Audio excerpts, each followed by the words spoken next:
This conference will now be recorded.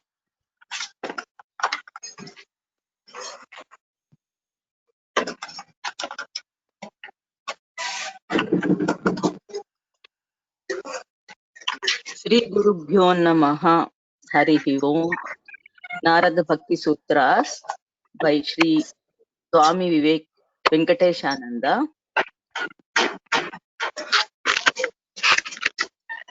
9/11/2020 9th November 2020.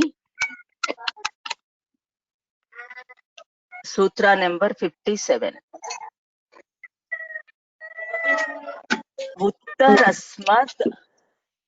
Uttarasmat Purvo Shreyaya Bhavati. Uttarasmat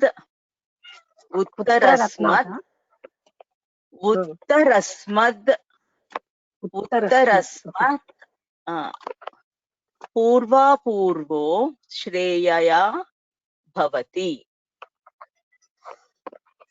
Each previous one is better than the succeeding one. Better than the succeeding one. అంటే తర్వాత దానికంటే ముందే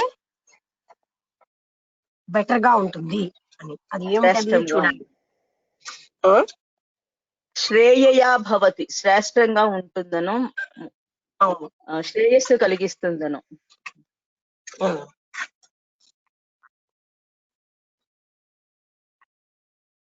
ముందుకు చదవనా?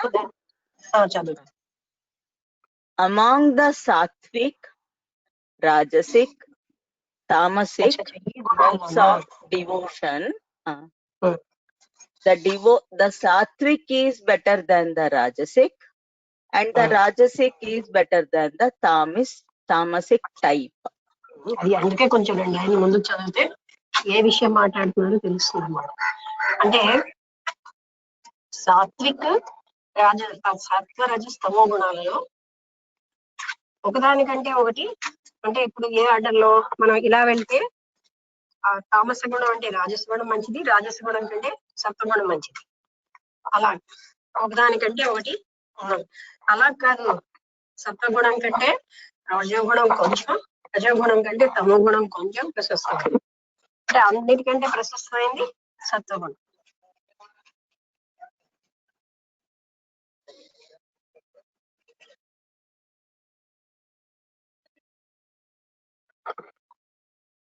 Progressive purification of the heart and mind leads progressive ennoblement of the character of bhakti itself.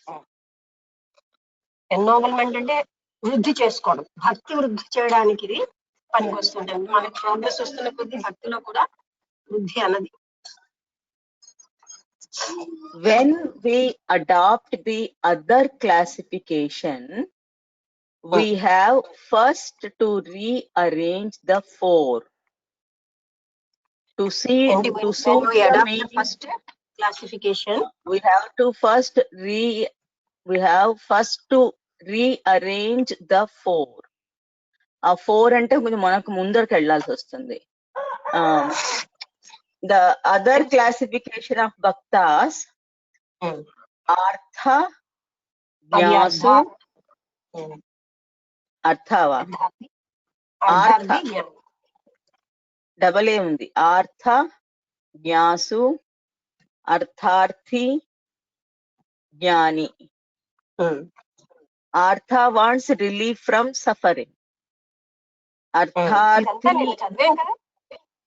అంటే four types అంటే మళ్ళీ recollect చేసుకుంటున్నాం.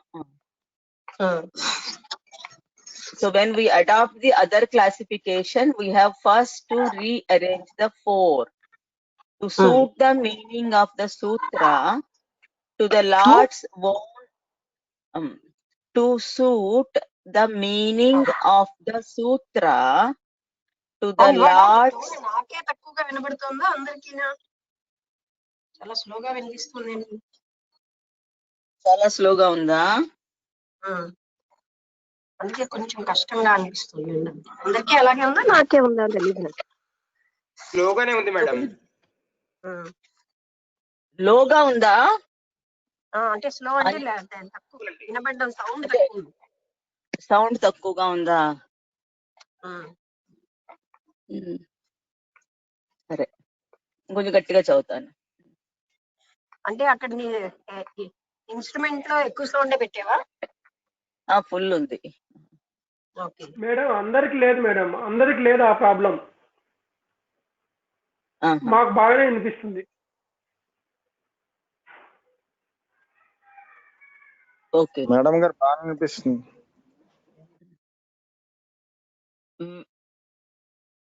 Connectivity బట్టి ఉంటుందేమో. లక్ష్మి, మరోసారి చదువుతున్నాను ఈ sentence. When we adopt the other classification,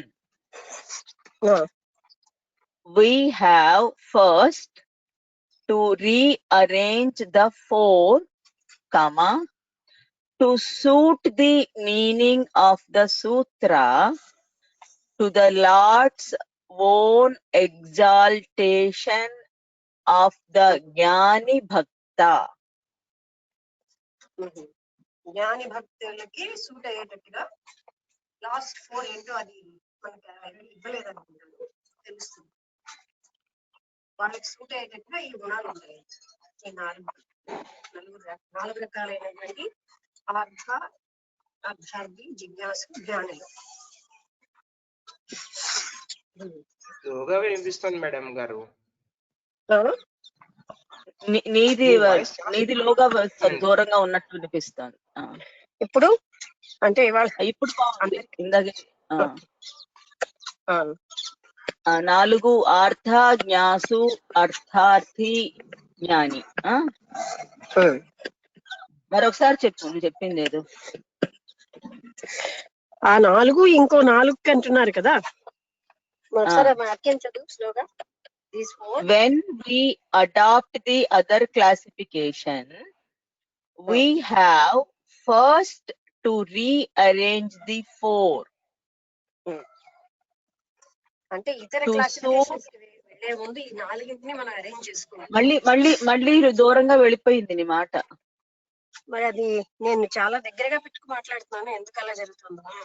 అంటే ఒక్కొక్కసారి ఇందాక బాగా వచ్చింది, ఇప్పుడు మళ్ళీ అది మనకి వాళ్ళ టెక్నాలజీ ప్రాబ్లం అన్నమాట. ఇప్పుడు బాగుంది అన్నప్పుడు దగ్గరగా వచ్చావు.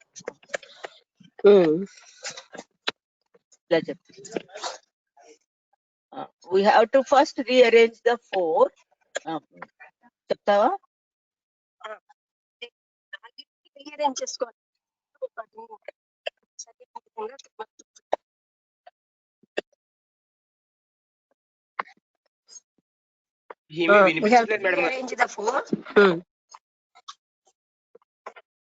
చదువు. To suit the meaning of the sutra to the Lord's own exaltation of the Jnani Bhakta. అంటే ఈ సూత్రానికి తగ్గట్టుగా జ్ఞాని భక్తుడి యొక్క శ్రేష్టత్వం ఇందులో, అంటే మనం ఆ 4 అనే ఫైనల్ జ్ఞాని అన్నది.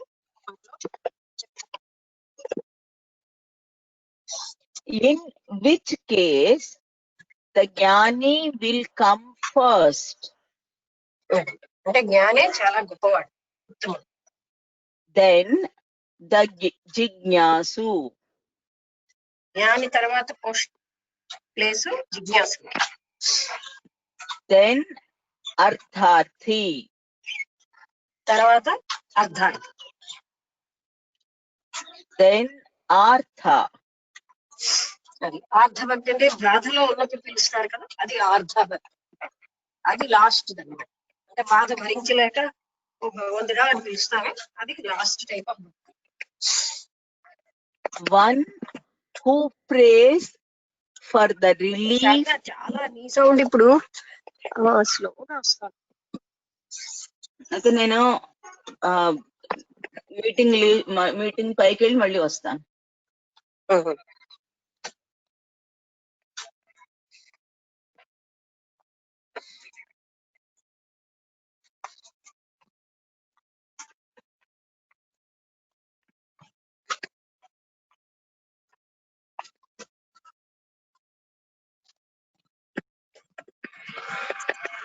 వినిపించట్లేదు మేడం గారు మీ వాయిస్. చెప్పండి, ఎవరు మాట్లాడుతున్నారు? వినిపించట్లేదు మేడం గారు అసలు. అవును, ఇప్పుడు ఎవరు మాట్లాడటం లేదు. శారద ఏంటన్నారంటే మళ్ళీ బయటికి వెళ్ళి వస్తాను అంటే వచ్చేసాను.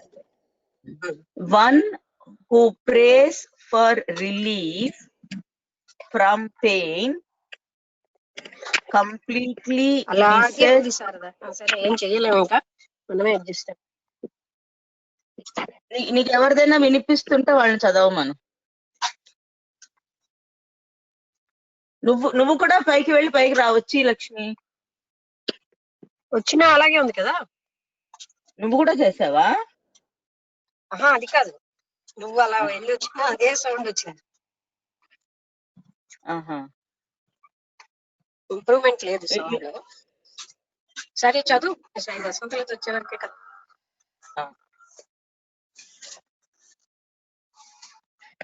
One who prays for relief from pain. Who prays for ఏంటి? Relief okay. from pain completely misses the meaning of pain. Completely misses the meaning of pain. బాధ తాలూకా అర్థాన్ని మర్చిపోతారు, అది మిస్ చేస్తారు.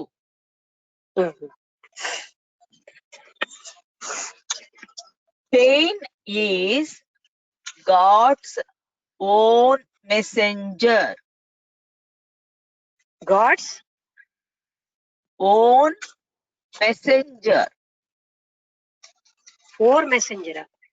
Own messenger. ఓకే, ఇప్పుడు అర్థమైంది. అంటే బాధ అన్నది భగవంతుడి యొక్క వాస్తవం. బాధ వల్లే మనం భగవంతుడిని గట్టిగా ప్రార్థన చేస్తున్నాం కనుక ఆయన మెసెంజర్ గా తీసుకోవచ్చు pain. Says Gurudev Shivananda. Pain is a blessing in disguise. అది శివానంద గారు ఏమన్నారంటే, బాధ అన్నది మనకి మారువేషంలో ఉన్నటువంటి బ్లెస్సింగ్, ఆశీర్వచనం అనమాట. అంటే దాని వల్లే మనం అది ఎంతో మంచి మనకు ఉపకారం చేస్తుంది. ఎందుకంటే బాధ వల్లే భగవంతుడికి దగ్గరగా వెళ్తున్నాం.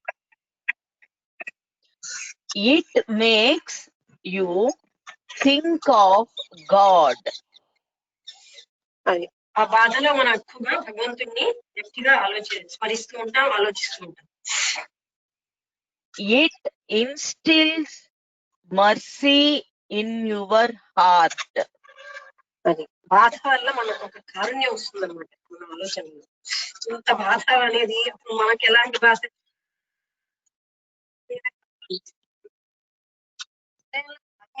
ఉంటుంది.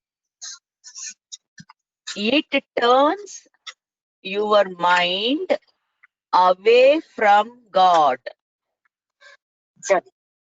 It turns your mind away from God. అదేంటి? భగవంతుడి నుంచి దూరంగా తీసుకెళ్తుంది మనసు. తర్వాత no one భగవంతుడి వైపు తీసుకెళ్తుంది. pain. Okay. సరే, అంతే ఉంది అక్కడ. No one who has understood. No one who has understood this clearly will run away from the pain. అంటే పెయిన్ నుంచి ఎవరైతే అర్థం చేసుకోలేరో ఈ విషయాన్ని మన సాధారణంగా అందరూ పెయిన్ నుంచి దూరంగా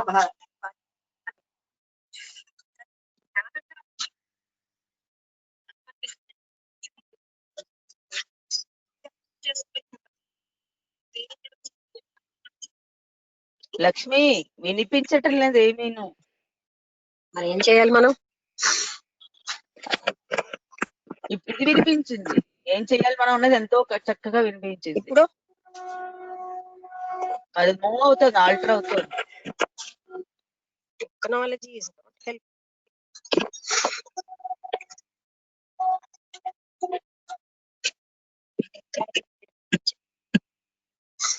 వినిపిస్తుందా? లేదు, లోతుగా ఉంది. ఇప్పటికీ అలాగే ఉంది. నా ఉద్దేశంలో నీ దగ్గర తేడా ఉంది లక్ష్మి. అంటే ఇక్కడ నాకు తెలుసున్న తేడా ఏం కనబడటం లేదు. ఇయర్ ఫోన్స్ లోనే మాట్లాడుతున్నాను. అదే అంటే ఇప్పుడు చెప్పింది చక్కగా వినిపించింది. ఆ బ్లూటూత్ లోంచి వినబడటం లేదని ఇందులోంచి మాట్లాడుతున్నాను.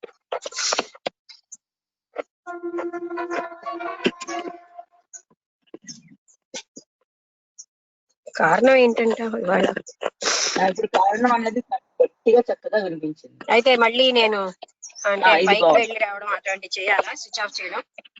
కాదు ఇప్పుడు కారణం అన్నావు చూసావా, ఆ టైంలో ఏం చేసావు? ఏమి చేయలేదు, నార్మల్ గానే ఏమి? ఉన్నాను. ఓ జయ గురుదేవ్. మేడం గారు మీరు ఒకసారి బయట ఎగ్జిట్ అయ్యి మళ్ళీ అలా చేస్తాను.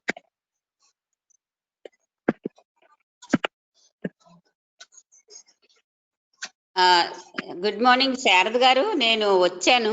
మీరు ఎప్పుడు చెప్తే అప్పుడు తీసుకుంటాను. మళ్ళీ లక్ష్మి మళ్ళీ హలో. నాకు తెలుసు, నేను వింటున్నాను. నేను 5 నిమిషాల నుంచి ఇక్కడే ఉన్నాను, వింటున్నాను. లక్ష్మి గారు ఫోన్ ప్రాబ్లం. అవును, ఆమె వెళ్ళి మళ్ళీ ఎంటర్ అవుతుంది, అప్పుడు మీరు చదవడం మొదలెట్టేయండి. అలాగే. ఇవాళ ఏంటి మీ ఒంట్లో ఏం బాగోలేదా ఏమిటి? ఎలా ఉన్నారు? నేను బానే ఉన్నాను. సరే, థ్యాంక్స్ అండి. Welcome, you are welcome.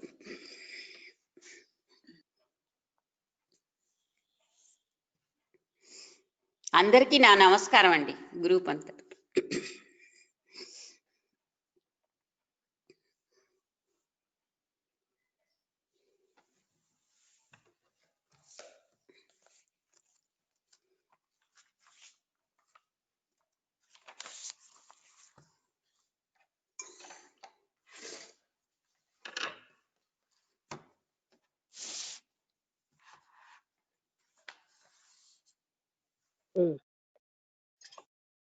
Lakshmi, నేను వచ్చాను, నేను చదువుతాను. నీ టోన్ బాగానే వచ్చింది, నా టోన్ ఇప్పుడు ఎలా ఉంది? ఇది బాగుందే, శుభ్రంగా వినిపిస్తుంది. ఇందాకలు వినిపించలా, అందుకని అదే స్విచ్ ఆఫ్ చేసి స్విచ్ ఆన్ చేశాను మళ్ళీ. ఓకే, ఒక్కొక్కప్పుడు అలా చేస్తూ ఉండాలి అది. ఓకే, నేను తీసుకుంటాను, నేను చదువుతాను. ఓకే, అటు శారద గారు చెప్పారు చదవండి, లక్ష్మికి మళ్ళీ అంటే ఇప్పుడు చదవమని. Okay, no one who has understood this clearly will run away from pain అన్నది చదివారు ఆవిడ. Next, the artharthi is superior in that he asks for something positive.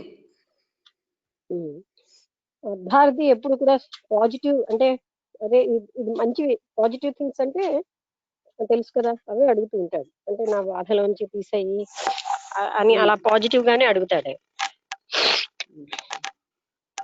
And since he gets that wealth from God himself, అంటే అదే ధనం, నాకు ఇది కావాలి అది కావాలి అని అలా అడుగుతాడు అనమాట. And since he gets that wealth from God himself through prayer, there is a chance that he will utilize it for dharmic, righteous purposes. అది అంటే భగవంతుణ్ణి తన సంపద కావాలని అడుగుతాడు. ఆ వచ్చిన సంపదని ఆయన ధర్మపరమైనటువంటి ధార్మిక అంటే ధర్మపరమైన అంటే అటువంటి రైటియస్ అన్న ధర్మపరమైన అని అటువంటి పనులకే ఆయన వాడుతూ ఉంటాడు అనమాట. అటువంటి ధనాన్ని అంటే 10 మందికి భోజనం పెట్టడం, అలాంటి మంచి పనులకే, డబ్బు లేని వాళ్ళకి డబ్బు ఇవ్వడం, ఇతరులకి ఏదైనా సదుపాయాలు ఇవ్వడం లేని వాళ్ళకి, అలాంటి మంచి పనులకే ఆయన వాడుతూ ఉంటాడు. కొటేషన్ లో ఉంది, ధనాద్ధర్మా తతః సుఖం. ధనాద్ధర్మం తతః సుఖం అంటే ధనం వల్ల ధర్మము, ధర్మం వల్ల సుఖము. ఇది లాస్ట్ 2 లైన్స్ వస్తాయి. A jignasu or a seeker after real knowledge. దాని ఫస్ట్ శ్లోకం ఏంటంటే విద్యా దదాతి వినయం వినయాత్ యాతి పాత్రతాం పాత్రత్వాం ధనమాప్నోతి ధనాద్ధర్మం తతః సుఖం. జ్ఞాపకం వచ్చింది, చిన్నప్పుడు నేర్చుకున్నాను. ఇందులో ధనాత్ ధర్మాహ అని రాసుంది, అందుకని నేను అడిగి అలా చదివేశాను. అంటే అది ప్రొజాయిక్ ఆర్డర్ లో అలా చేసుకోవచ్చు దాన్ని. ధనాధర్మ తతః సుఖం. ఏ జిజ్ఞాసు are a seeker after real knowledge obviously excels them. అది జిజ్ఞాసు ఏంటంటే ఈ అర్ధార్థి కంటే ఇంకా ఉన్నత స్థితికి వస్తాడు ఆయన. వీళ్ళు ఆర్ధుడు కన్నా అర్ధార్థి కన్నా ఇతను గొప్పవాడు. అంటే బాధలో ఉండి భగవంతుడిని రక్షించేమనే భక్తుడి కంటే, సంపదలు కావాలనే అనుకునే భక్తుడి కంటే జిజ్ఞాసు ఉన్నత స్థాయికి చెందుతాడు. అండ్ ది జ్ఞాని according to the lord himself is the best among them. ఈ అందరిలోకి కూడా జ్ఞాని గొప్ప ఉత్తమైనటువంటి స్థితి అన్నమాట. జ్ఞానంతో పరమాత్ముని చేరడం అనేది చాలా ఉత్తమమైన స్థితి ఈ నలుగురిలోకి. నెక్స్ట్ సూత్ర నంబర్ 58. అన్యస్మాత్ సౌలభ్యం భక్తౌ. అన్యస్మాత్ అంటే ఇతరమేమి కూడా, సౌలభ్యం భక్తౌ భక్తుడికి సౌలభ్యము, అస్మాత్ అన్యః సౌలభ్యం భక్తౌ అని దాని ప్రోజాయికాడు. దాని మీనింగ్ భక్తి is easier than the others. అన్యః అంటే ఇతరమైన వాటికంటే, భక్తి అన్నిటికంటే సులువైన మార్గం. Love is more natural to all beings than the other aspects. అంటే ప్రతి ఒక్కరికి ప్రేమ అన్నది సహజ సిద్ధమైంది. అందువల్లే ఆ ప్రేమతత్వం అనేది సహజ తత్వం అన్నమాట. ప్రతి మానవుడి యొక్క అంతరంగంలోని అసలు తన ప్రేమ స్వరూపుడే. అందుకే ప్రేమించడమే చాలా సులువైన విషయం అంటున్నాడు. ఈవెన్ యానిమల్స్ లో కూడా ఈ ప్రేమ అనేది సహజంగానే ఉంటుంది కదా, తల్లి అలాగా కాదా? ఇన్స్టింక్ట్ అది, అంటే వాళ్ళ పిల్లల్ని రక్షించమనేది ఒక ఇన్స్టింక్టివ్ గా ఉంటుంది. అది ఇన్స్టింక్ట్. సరే. Therefore God is approached more readily, easily and rapidly by the path of love than the path of metaphysical speculation. జ్ఞాన యోగ. మెటాఫిజికల్ అంటే ఏంటి? భౌతికంగా అభౌతికంగా ఉన్న వాటి కంటే. అంటే ఏంటి, మనం చాలా జ్ఞానయోగంలో అన్ని కూడా మెటాఫిజికల్ స్పెక్యులేషన్స్ అంటే ఊహలే చేస్తాం. ఆ పరమాత్మతత్వం ఇలా ఉంది అలాగా. ఆ మెటాఫిజికల్ స్పెక్యులేషన్స్ కంటే, అంటే ఊహల కంటే, ఈ భౌతికంగా ప్రేమించడం అన్నది భగవత్ తత్వాన్ని, అది చాలా సులువుగా ఉంటుంది. అందుకే భగవంతుడు కూడా ఆ ప్రేమకి బాగా స్పందిస్తూ ఉంటాడు. అంటే భక్తుడి హృదయంలో ఉన్న ప్రేమకే ఫాస్ట్ గా స్పందిస్తాడు. మెటఫిజికల్ స్పెక్యులేషన్, జ్ఞాన యోగ, మిస్టిక్ ఎక్స్పీరియన్స్, రాజయోగ ఎట్సెట్రా. అంటే రాజయోగం వాటన్నిటికంటే కూడా భక్తికే భగవంతుడు బాగా స్పందిస్తాడు. Next paragraph. జ్ఞాన యోగ demands a mighty, keen, and powerful intellect, which can split a hair 1,000-fold. జ్ఞాన యోగాకి చాలా పవర్ఫుల్ ఇంటెలెక్ట్ అంటే బుద్ధి ఉండాలి. అంటే ఒక వెంట్రుకని 1000 ముక్కలు చేస్తే ఎంత సూక్ష్మంగా ఉంటుందో అంత సూక్ష్మతరమైన బుద్ధి ఉంటేనే ఆ జ్ఞాన యోగాలో విచారణ అదిను సంభవం. అది దాంతో పాటు మరొక ఫ్రేజ్ కూడా ఉంది, అది చదవలేదు నేను. Which can split a hair 1,000-fold and yet regret that the 1,000th part is gross. 1,000th part కూడా ఇంకా గ్రాస్ అంటే స్థూలంగా ఉందని అనిపిస్తుంది. అంటే ఒక వెంట్రుకని 1000 ముక్కలుగా చేసిన ఆ 1000 ముక్కల్లో 1000వ వంతు కూడా ఇంకా స్థూలంగానే అన్నట్టు ఉంటుంది అనమాట జ్ఞానయోగంలో. అంటే అంత అది కూడా ఇంకా ఇంకా ఇంకా సూక్ష్మతరమైనటువంటి బుద్ధి అక్కడ అవసరం. అదే అర్థం. అంటే మనిషి ఎప్పుడు సాటిస్ఫై అవడానా ఏమిటి అర్థం? అది కాదు, అంటే అంత సూక్ష్మాతి సూక్ష్మమైనటువంటి ఆ బుద్ధి ఉండాలి జ్ఞానయోగంలో. అంటే ఆ విషయాలను తెలుసుకోవడానికి అంతే కదా, ఇది కాదు అనేది తెలుసుకుని అందులోకి వెళ్ళాలంటే అంత సూక్ష్మాతి సూక్ష్మమైన స్థితి ఇంటెలెక్ట్ ఉండాలి అక్కడ. అప్పుడు ఆయన దాన్ని విచారణ అంటే అంత సులువు అంటే కాదు కదా, ఒక స్థితికి వచ్చేకలా విచారణ ఇంకా సూక్ష్మాతి సూక్ష్మంగా జరగాలి. For the 5 koshas, Annamaya kosha, Pranamaya kosha, Manomaya kosha, Vijnanamaya kosha and Anandamaya kosha have to be actually seen if they are to be pierced through and the Atman realized. అది ఎందుకంటే అంత సూక్ష్మతరంగా ఉండాలి. ఏ అన్నమయ కోశం నేను కాను అని అందులోంచి అతను ఐడెంటిఫికేషన్ తీసేసుకోవాలి. తర్వాత ప్రాణమయ కోసం నేను కాను, తర్వాత మనోమయ కోసం నేను కాను, అలాగే బుద్ధిమయ కోసం నేను కాను, ఆనందమయ కోసం నేను కాను.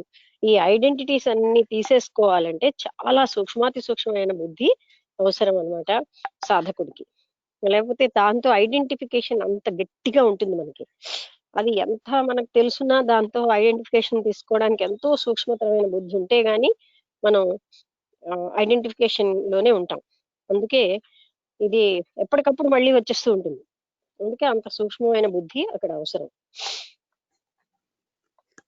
An intellectual understanding of them will only remain a dead weight. అది కేవలంగా అక్కడ ఇంటెలెక్చువల్ గా నేను శరీరాన్ని కాను అన్నది ఏమి పనికిరాదు. ఆ డెడ్ వెయిట్ అంటే పనికిరాదు అనమాట. అది భౌతిక ఇంటెలెక్చువల్ గా మనకి ఎంత తెలిసినా అది డెడ్ వెయిట్ అంటే అహంకారంగా అయిపోతుంది. కానీ అది నిజమైన పర్సెప్షన్ కాదు. శరీరం నేను కాను అని స్థిరమైన భావంలో అనుభూతిలో తెలియాలి. అందుకని కేవలం ఇంటెలెక్చువల్ వెయిట్ డెడ్ వెయిట్ అంటే ఏంటి, ఇప్పుడు మనకి ఆర్జిస్తున్న జ్ఞానం అంతా ఇంటెలెక్చువల్ జ్ఞానం, అది ఒక్కటి తెలిస్తే చాలదు. అది తిరిగి మననం చేసుకుని అది మనకి నిజమైన స్థితికి రావాలి. అందుకే అటువంటి అప్పుడు చాలా సూక్ష్మాతి సూక్ష్మమైన బుద్ధి ఉంటేనే అందులోకి వెళ్ళే మనం నేను శరీరాన్ని కాను అనే దానికి అతనికి తన కన్విన్సింగ్ రావాలి, ఎవరో చెప్పారని కాదు. అలాగే నేను ప్రాణాన్ని కాను అని, అది intellectual weight is dead weight అనడానికి అది. Next paragraph. Success in the practice of Raja Yoga depends upon the preparedness of the seeker. అదే రాజయోగంలోనేమో జయం అంటే పొందడం అన్నది ఆ సాధకుడు ఎంత సంసిద్ధతతో ఉంటున్నాడో అన్న దాని మీద ఆధారపడి ఉంటుంది. అంటే సాధకుడిలో సంపూర్ణ సంసిద్ధత ఉంటేనే రాజయోగం సఫలీకృతం అవుతుంది. సంసిద్ధత అంటే ఏంటి, అన్నింటితోటి తాను ఎంతో తపనతో అన్ని రకాల అర్హతలు సాధిస్తేనే ఆ రాజయోగం సఫలీకృతం అవుతుంది. It may take several births to get established in Yama Niyama. యమ నియమాలు సాధించడానికే చాలా జన్మలు పట్టేస్తుంది. అంటే ఇంద్రియ నిగ్రహము మనో నిగ్రహానికే చాలా జన్మల టైం పట్టేస్తుంది. But till we are perfect in yama niyama, we may get sleep when we attempt to meditate, not samadhi. మనం ఎప్పుడైనా సరే ధ్యానం చెయ్యాలంటే యమ నియమాలు సాధించకపోతే మనం నిద్రావస్థలోకి వెళ్ళిపోతాం. అప్పుడు సమాధి స్థితిలోకి వెళ్ళడం కంటే అంటే ఇంద్రియ మనో నిగ్రహాలు లేకపోతే నిద్రలోకే వెళ్ళిపోతూ ఉంటాం. Next paragraph. We have to beware of obstacles in yoga. మనమేమో యోగాలో వచ్చేటటువంటి అడ్డంకుల్ని చాలా జాగరూకతతో గమనిస్తూ ఉండాలి. అంటే యాజ్ ఫార్ యాజ్ రాజయోగా ఇస్ కన్సర్న్ అది చెప్తున్నారు అనమాట. అప్పుడు మనకు వచ్చే అడ్డంకుల్ని కూడా మనం అతి జాగరూకతతోటి అవేర్నెస్ తో ఉండాలి, ఎరుకతోటి. Even the psychic experiences in yoga are regarded as obstacles to the attainment of perfection. అంటే even the psychic psychic experience. అప్పుడు మనకు మానసికంగా కొన్ని రకాలైనటువంటి సిద్ధులు గాని శక్తులు గాని వస్తాయి. అవి కూడా మనకి అసలైనటువంటి ఫలితం సాధించడంలో అడ్డే. అంటే ఆ రాజయోగ ప్రాక్టీస్ లో మనస్సుకి కొన్ని రకాలైన శక్తులు వస్తూ ఉంటాయి. అవి కూడా మనం సఫలీకృతం అవడానికి అడ్డుతూ ఉంటాయి. But in bhakti, on account of the very nature of love, there are no obstacles. కానీ ఇలాంటి ఆటంకాలు ఏవి కూడా భక్తిలో ఉండవు. అంటే భక్తి యొక్క సహజ స్వభావం వలన ఈ పై చెప్పిన ఇంతకు ముందు కూడా మనం అనుకున్నాం కదా, ఇంద్రియ నిగ్రహం సులువుగా జరిగిపోతుంది, మనో నిగ్రహం సులువుగా జరిగిపోతుంది. ఆ తర్వాత ఆయనకి నేను అన్న భావాన్ని జయించడం కూడా అతి సులువుగా జరుగుతుంది. అహంకారం జయించడం సులువుగా జరుగుతుంది. ఎందుకంటే భక్తుడు ఆ భక్త స్థితిలో ఆనందంతో ఉంటాడు గనక, ఆయన భగవంతుడితో ఏకత్వాన్ని పొందుతూ ఉంటాడు గనక ఆయనకి ఇవన్నీ సులువు అయిపోతాయి. ఆ ఆనందంలో ఏవైతే ఒక సాధకుడికి మహా దుర్భరంగా అనిపిస్తాయో అవన్నీ కూడా భక్తుడికి సులువుగా ఉంటుంది. తర్వాత భక్తుడికి ఎప్పుడు భగవంతుడి కనెక్షన్ ఉండబట్టి ఆయన రక్షణలో ఉంటూ ఉంటాడు. ఏ ఆటంకాలు వచ్చినా తర్వాత తాను లేనన్న స్థితి కూడా ఆయనకి చాలా సులువుగా అయిపోతుంది. జ్ఞానికి ఎంతో మననం చేసి విచారణ చేస్తే అప్పటికి గాని అది కూడా ఎన్నో ఆటంకాలను ఫేస్ చేస్తూ ఉంటే గాని ఇది అవ్వదు. ఈ 5 కోశాలతో ఐడెంటిఫికేషన్ కూడా అతను చాలా సులువుగా అధిగమించగలడు భక్తుడైతే. అదే జ్ఞానికి చాలా కష్టం అన్నమాట. విచారణ చేసి మళ్ళీ ఎంతో సూక్ష్మాతి సూక్ష్మమైన బుద్ధి ఉంటే గాని ఆయన ఆ స్థితిని పొందలేదు. భక్తి మార్గం ఎందుకంతే సులువు, ఆ భక్తి అన్నది ప్రేమ అన్నది సహజ స్థితి మానవుడికి. ఆ సహజమైన ప్రేమ వల్ల ఆయన అహంకారాన్ని జయించేస్తాడు. ఐడెంటిఫికేషన్ శరీరం అన్నిటితోటి నేను ఇది కాను అన్న స్థితిని జయించేస్తాడు. ఇంద్రియ నిగ్రహం వచ్చేస్తుంది, మనో నిగ్రహం వచ్చేస్తుంది, ఏకాగ్రత వచ్చేస్తుంది తనకి. తర్వాత ఒకటే లక్ష్యం, అది కూడా ఒక ఆనందంగా ఆ లక్ష్యంతో ఉంటాడు ఆయన. ఆ సాధన అంతా కూడా ఆనంద పరవశంలోనే జరుగుతూ ఉంటుంది భక్తుడికి. ఈ సమస్తము తనకు తెలియకుండానే జరిగిపోతూ ఉంటాయి. అన్నిటినీ వదిలేసే వైరాగ్యం అతనికి సులువుగా వస్తుంది. ఎందుకంటే భక్తి అంత మధురత్వం ప్రాపంచిక వస్తువులు ఇవ్వలేవు గనక వైరాగ్యం సులువుగా వచ్చేస్తుంది.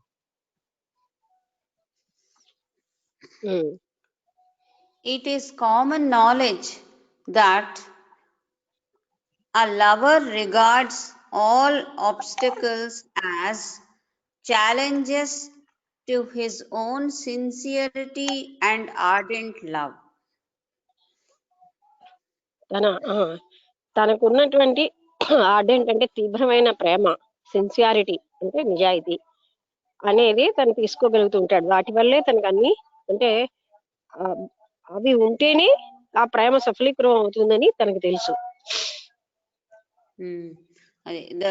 Regards all obstacles as challenges to his own sincerity and ardent love, and they only augment his love.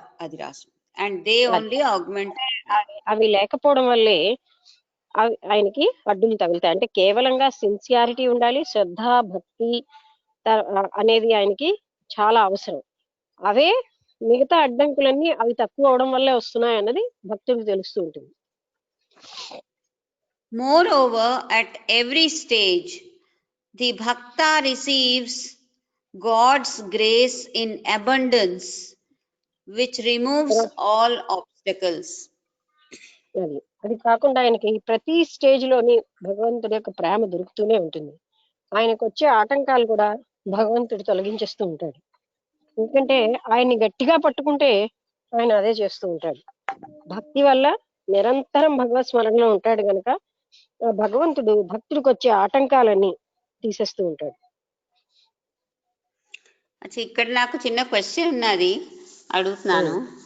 ఇప్పుడు అంటే జ్ఞాన మార్గం అనేది కొంచెం ఇంటెలెక్చువల్ గా ఉండే వాళ్ళకి మాత్రమే అది సాధన అవుతుంది, అవైలబుల్ అవుతుంది.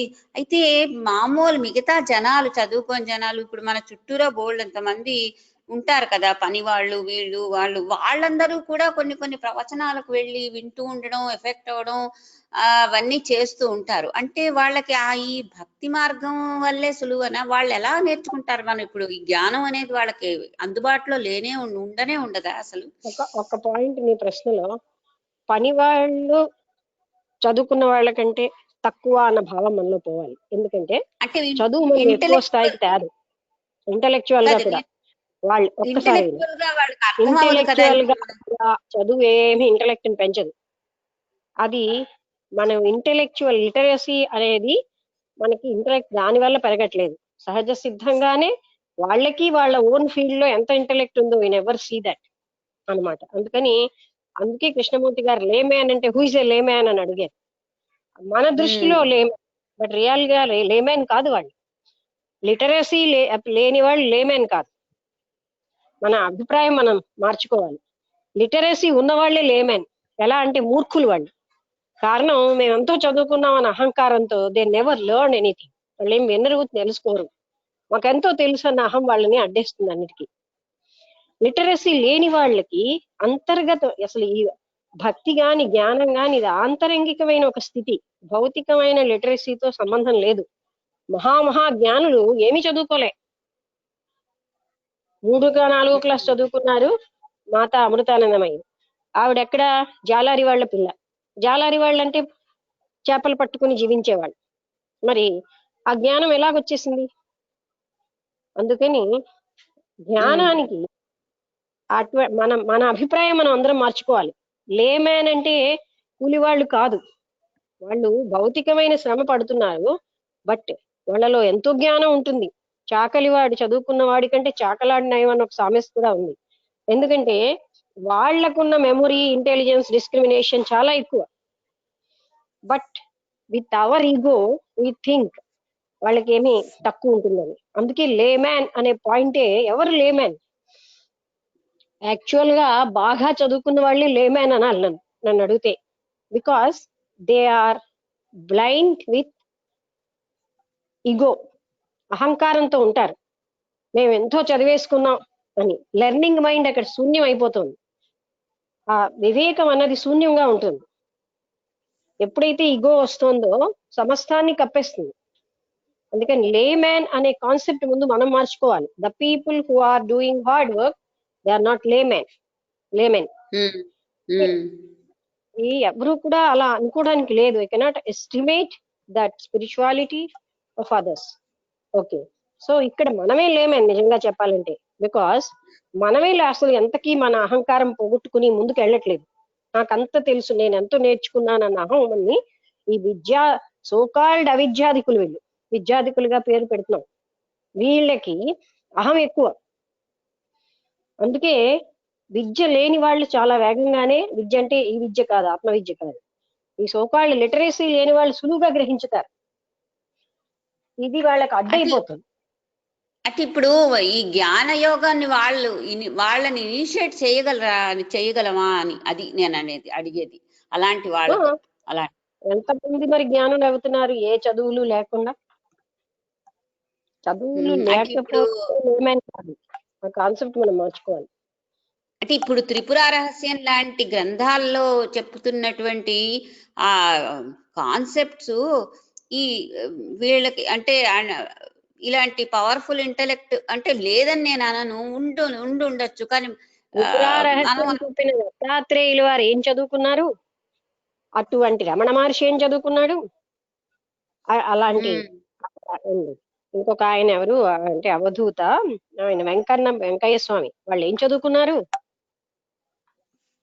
మరి వాళ్ళు ఈ చదువు కాదు, అది మనం కండిషన్ అయిపోయాం చదువు వల్ల ఏదో వచ్చేస్తుందని. This conditioning we have to overcome. చదువు వల్ల సులువుగా డబ్బు సంపాదించగలిగే స్థితి వచ్చింది, చదువు వల్ల అహంకారం వస్తుంది, కానీ చదువు వల్ల ఆ జ్ఞానం ఎక్కడ రాదు. అది మనం బాగా గ్రహించుకోవాలి. అవునా? దైవ కృపతో పూర్వజన్మ సాధన వల్ల మనుషులేమో అటువంటి స్థితికి వస్తున్నారు. ఎంతో జ్ఞానులు ఎవరు కూడా పెద్ద చదువుకోలేని వాళ్ళు, వెరీ రేర్లీ చదువుకున్న వాళ్ళు జ్ఞానులైన వాళ్ళు కొంతమంది ఉన్నారు. ఇప్పుడు ఈ మధ్య ఎవరో ఒక ఆయన సైంటిస్ట్ కూడా అంటే జ్ఞాని అయి కూడా సైంటిఫిక్ ఇన్వెన్షన్స్ చాలా చేశారు. జ్ఞానదేవుడు ఏదో జ్ఞానానంద అని పేరు. అలాగే శివానంద గారు అంత ఎంబీబీఎస్ డాక్టర్ అయ్యింది, ఆయన కూడా అలా వెళ్ళారు. అలాంటి వాళ్ళు చాలా అరుదుగానే ఉంటున్నారు. కానీ అసలు బాగా జ్ఞానులు అన్న వాళ్ళు ఈ ప్రాపంచిక చదువులు చదవని వాళ్ళే. అందుకని ఇది అందరికీ సంభవమే. ఈ చదువు అడ్డు కూడా నన్ను అడిగితే.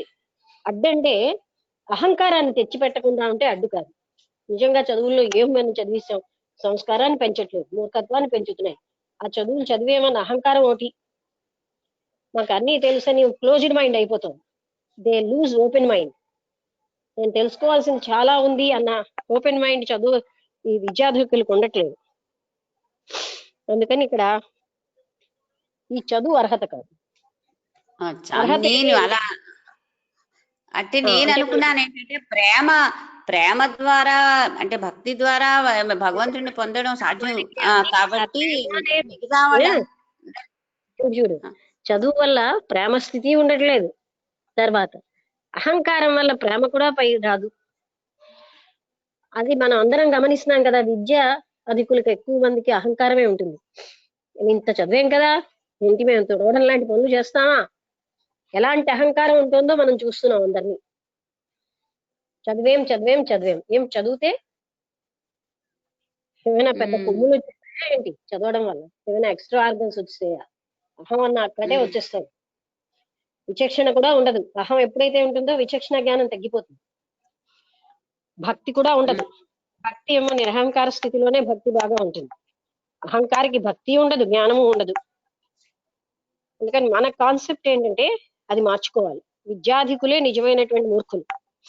అంటే లైఫ్ లో మనం అబ్జర్వ్ చేస్తుంటే విద్య లేకపోయినా సరే ఎంతమందో ఉన్నారు వాళ్ళు అలాంటి స్థితిని పొందిన వాళ్ళు. విద్యాధికులకు కనుక బోధపరిచిన ఎంత వాదనలు చేసి నాకే అన్ని తెలుసున్న భావనలో ఉంటారు. అందుకని విద్యని అన్లర్న్ ద నాలెడ్జ్ అంటారు. తెలుసున్నంత జ్ఞానాన్ని పక్కన పెట్టేస్తేనే ముందు ప్రొసీడ్ అవ్వగలం. ఏ జ్ఞానం నేర్చుకుంటాం ఆ జ్ఞానం అంతా బంధిస్తుంది మనిషి. సో ఇవేమి అర్హతలు అక్కర్లేదు. అందుకని ఆ ఇంటెలిజెన్స్ ఉన్న వాళ్ళు ఎప్పుడు కూడా దాన్ని గమనిస్తూనే ఉంటారు, పట్టుకుంటూనే ఉంటారు. అది వీళ్ళకు ఉంటుందని మనం చెప్పలేం, ఎవరికైనా ఉండొచ్చు. తర్వాత the grace of God is conditional. మరి ఏ చదువు చదవని వాళ్ళు అంత ఎన్లైటన్ ఎలాగవుతున్నారు? అదే అన్నమాట. ఆ చదివిన వాళ్ళు ఎక్కడ ఎందుకు అవ్వట్లేదు?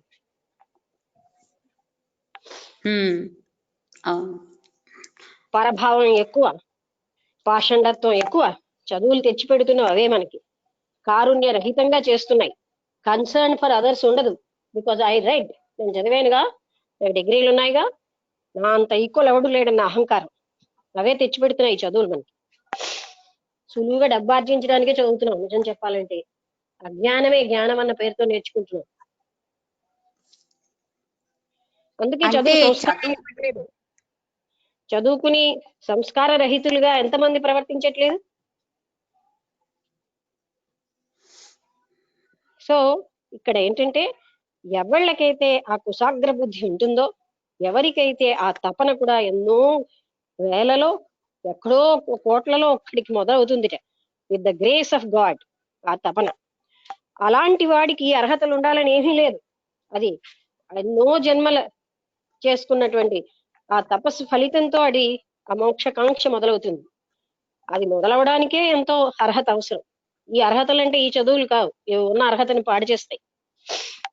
ఈ చదువు చదివినా లేకపోయినా ఆ ఎవరికైతే ఆ కృప వాళ్ళ పుణ్య కర్మను బట్టి ఉంటుందో వాళ్ళు అటు వెళ్తూనే ఉంటారు. అందుకని ఎన్నో చదువులు చదివి టక్కుమని అన్ని వదిలేసి మళ్ళీ వచ్చేస్తూ ఉంటారు ఇందులోకి. అలాంటి వాళ్ళు ఎందరో ఉన్నారు, ఆ చదువుల్లో ఏది లేదని గ్రహించి. అందుకని మన అభిప్రాయం, ఎందుకంటే ఎవరు లేమ్యాన్ అంటే ఎవరైతే కాయ కష్టం చేస్తున్నారో వాళ్ళు లేమ్యాన్ కాదు, వాళ్ళు ఎంత గొప్పవాళ్లే, వాళ్ళ బాడీని చక్కటిగా ఆరోగ్యంగా ఉంచుకుంటారు. సో అలాంటి అభిప్రాయమే మనం తీసేయాలి. The person who has less money is not a layman, is a rich in his qualities. May not be rich in money, కానీ తన లక్షణాల్లో ఆయన చాలా ఉత్తముడు అవుతాడు, అది మనం చెప్పలేం. ధనం ఉన్న చదువు ఉన్న వాళ్ళు మాత్రం అహంకారంతో ఉంటారు. నేను ఇంత చదివేశాను, నాకు ఎన్ని డిగ్రీలు వచ్చి ఇంత చిన్న పని చేస్తానా. చిన్న పని చేయడం, చిన్న పని అనేది మనమే డిసైడ్ చేస్తాం. వంటలు తోవడం చిన్న పని, తుడుగులు తుడవడం అంటే చిన్న పని. ఆ పనులు లేకపోతే మన జీవితం గడవదు. అందుకని మనం ఎడ్యుకేట్ అవ్వాలి, వాళ్ళు కాదు. మన అభిప్రాయాలు మారాలి. అందుకని అందరికీ సంభవమే, ఎవరికీ సంభవం కాదు కూడా. ఎవరికైతే ఆ పుణ్యకర్మతోటి భగవత్ కృప లేని వాళ్ళకి ఆ మోక్ష కాంక్షే రాదు. ఎనాలిసిస్ ఏంటి, వివేకమే, భక్తి రాదు, విచక్షణ అంటే విశ్లేషణ విచారణ కూడా అవ్వదు. ఎందుకంటే ఆయన మోక్షకాంక్షే లేదు, ప్రాపంచిక విషయాలతోటి తృప్తి పడిపోతూ వాటినే సర్వస్వంగా ఈ చదువు చెప్తోందా ప్రాపంచిక విషయాలు వద్దని ఇంకా గడిస్తున్నారు. ఇంకాను కోట్లున్నా ఇంకా కోట్లు గడిస్తారు. అంతేగాని ప్రపంచంలో ఏమీ లేదు అన్న సంగతి ఈ చదువు ఎక్కడ చెప్పింది? చెప్తే వీళ్ళందరూ బారుల్లో ఎందుకుంటారు? ఎండీలు చేసి పెద్ద పెద్ద డిఎంలు అయిపోయి డాక్టర్లందరూ బారులకి ఎందుకు వెళ్తున్నారు? డాక్టర్లే కాదు, పెద్ద లాయర్స్, ప్రొఫెసర్స్ ఎక్కడ గడుపుతున్నారు? బార్స్ లో గడుపుతున్నారు. చదువు ఏమి నేర్పింది? డ్రింక్ చేయమని నేర్పిందా? అందుకని అటువంటి అభిప్రాయం మనం తొలగించుకోవాలి. చదువు ఏమిటి? అహంకారాన్ని ఇచ్చింది. సులువుగా డబ్బు సంపాదిస్తున్నాను కనుక వికారాలు పెరిగిపోయాయి. అందుకని కాదక్క, చదువు అంటే చదువు కాదు. మనం సోకాళ్ళు డిగ్రీస్ అన్నవి మనిషికి సంస్కారాన్ని ఏమీ పెంచట్లేదు, వైరాగ్యాన్ని అంతకంటే ఇవ్వట్లేదు, ప్రాపంచికమైనటువంటి భోగలాలసత్వాన్ని పెంచుతున్నాయి. అది చదువా? ఎవ్వడు చదువుకుని చాలా తక్కువ మంది ఇలాంటి హ్యాబిట్స్ లేకుండా ఉన్నవాళ్ళు. అన్ని రకాల వాళ్ళు అందులోకే వెళ్ళిపోతారు. డబ్బు ఉండేసరికల్లా వికలత్వం వచ్చేస్తుంది. నాకు ఇంత ఉంది కదా, నేను ఇంకా వాళ్ళకి తెలుసున్న సుఖం ఏమిటంటే డ్రింక్ చేయడం, స్మోక్ చేయడం, అలాంటి సుఖాలు గడిపోతారు. ఆ కాన్సెప్ట్ మనకి పూర్తిగా మారిపోవాలి. చదువు ఏమీ నేర్పటం లేదు, అహంకారాన్ని ఇస్తోంది, మూర్ఖత్వాన్ని పెంచుతోంది, నాకు ఎక్కువ తెలుసు అనేటటువంటి విధంగా మనం అంధులం అయిపోతున్నాం. ఏమీ నేర్చుకోవడానికి సంసిద్ధులం కాని స్టేజ్ వచ్చేస్తుంది. తెలిసింది ఏమిటి అంటే అహంకారం తప్ప నాకు తెలిసింది ఏమీ లేదు అన్నది కూడా వాళ్ళకి తెలియదు. అందుకని ఎవరిని ఎస్టిమేట్ చేయలేం. ఎక్కడో చాలా సామాన్య జీవితం గడుపుతున్న అందరు జ్ఞానులు అయిపోవట్లేదు. వాళ్ళకి ఏ గురువు పక్కన లేకపోయినా, తగిన వాతావరణం లేకపోయినా చాలా జ్ఞానాన్ని ఆర్జిస్తారు. అది దైవ కృప వల్ల రావాల్సిందే గాని ఈ చదువు వల్ల రాదు. అది ఎవరి మీద ఎక్కడ ఉంటుందో దట్ ఈస్ అన్కండిషనల్. మనకి తెలియవు ఆ కండిషన్స్. అంటే ఈ కండిషన్ ఉంటేనే దైవకృప వస్తుందని చెప్పుకోలేము. You don't know that. అది అంటే వాళ్ళకి పూర్వజన్మ పుణ్యం ఉందని మనం అనుకోవాలంతే. అంటే అదే జ్ఞాన మార్గం గురించి అలా చెప్పారు కదా. నేను ఎవరికి ఎంత 1000th part of the hair ని కూడా చూస్తారు వాళ్ళు. అంటే నీ ఉద్దేశంలో చదివిన వాళ్ళకి అది ఉంటుందా? అదే నేను అనుకున్నాను. అది ఎక్కడ ఉంది? చదువులేమో పెడమార్గాలు పెట్టేస్తున్నాయి. నేను చదువుకున్నాను కదా, నేను ఎవరితోటి వినయంగా ఉండను, అహంకారాన్ని తెచ్చి పెడుతున్నాయి. అందుకని ఆ మైండ్ మనం మార్చుకోవాలి. చదువు మనకి మరొక కొమ్ముని తెచ్చేస్తోంది, అహంకారం అనే కొమ్ముని. దాంతో సరే. వాళ్ళు ఎవరికి కూడా సబ్మిసివ్ గా ఉండరు. మేము అధికులం. ఏమిటి అధికులు? అహంకారంలో అధికులు. కష్టపడడానికి ఇష్టం ఉండదు. వాళ్ళు ఎలా అధికులు అవుతారు? శరీర శ్రమ నచ్చదు. శరీర శ్రమ చేస్తే కదా మిగతా అన్ని అవయవాలు, మనస్సు అన్ని బాగా పనిచేస్తాయి. అన్ని జబ్బులకి మూలం అవుతారు. వ్యసనాల పాలు అయిపోతున్నారు. అది నేను ఇక్కడ చెప్పేది ఏంటంటే, ఈ చదువులు నిజానికి ఏం చేస్తున్నాయి, అందులో సత్యం ఉందో లేదో మీ అందరికీ తెలుసు. నేను చదువుకున్నాను కదా ఈ పని చేస్తానా, నేను చదువుకుంటే ఎందుకు చేయకూడదుట? అదే ఒక జ్ఞాని అలా అనుకోడు. జ్ఞానికి అన్ని భగవత్ అంటే అవి మామూలు సాధనకి లేకపోతే భగవత్ తత్వంతో ఉన్నవే అనిపిస్తుంది. అందుకని జ్ఞాని ఎవడు? పోలయ్య తాత అని ఉంటాడు ఒక ఆయన, అవధూత స్థితి అంటారు, విజయవాడ దగ్గర. ఆయన చూడ్డానికి నల్లగా దిగంబరిగా, ఆయన చూస్తే పిచ్చివాడు అనిపిస్తుంది. కానీ ఆయన ఏం చదువుకోలేదు, కానీ అంత గొప్ప స్థితికి వెళ్ళిపోయింది. అలాంటివి మనం భీంపురి బాబా అన్న ఆయనతో ఆయన దగ్గరికి వెళ్తే ఆయన 100% అవధూత అని చెప్పారు. ఇలాంటివి చదువుకున్న వాళ్ళకి సంభవమే కాదు. సరే, ఓకే. సరే, సో మనం కాన్సెప్ట్ మార్చుకోవాలి. లే man is not the person who is doing hard work, he is really a wise man. అంతే కదా. శరీర శ్రమ చేస్తేనే వాళ్ళు బాగుంటారు. మానసికంగా, శారీరకంగా బ్రెయిన్ ఫంక్షన్ బాగుంటుంది. అండ్ దే డోంట్ హ్యావ్ ఇగో. పెద్ద హర్డిల్ ఏంటంటే ఇగో. అవును, ఆ ఇగో పెంచేస్తుంది చదువులు. అంతేనా కదా? అవును. బాధపడి అనిపిస్తున్నారు కదా ఇప్పుడు. అదే ఇందాక అదే ఆలోచిస్తున్నాను. జ్ఞాన మార్గం, భక్తి మార్గం ఈజీ కదా. అంటే మన చుట్టూరా ఉండే ఈ చిన్నవాళ్ళు, పని చేసే వాళ్ళు, వీళ్ళు వాళ్ళకి ఇది ఎలా సాధ్యం అవుతుంది అనుకున్నాను. వాళ్ళకే సాధ్యం. అహంకారం అనే పెద్ద అడ్డు లేదు కనుక వాళ్ళకి ఏదైనా సాధ్యమే. అంటే వాళ్ళు మూర్ఖత్వాలతో లేకుండా ఉంటాయి. ఎవరి మూర్ఖత్వం వాళ్ళకి అడ్డుతుంది, కానీ చదువు అన్నది ఏమీ తీయదు. మూర్ఖత్వాలు ఇంకో రకమైన మూర్ఖత్వం తెచ్చిపెట్టేస్తుంది. నాకెంతో తెలుసు. అంటే ఎందుకు నేను ఇంత ఎలా చెప్తున్నానంటే, దిస్ ఇస్ ఎ ట్రూత్. ఇది మాత్రం సత్యం ఈ కాలంలో.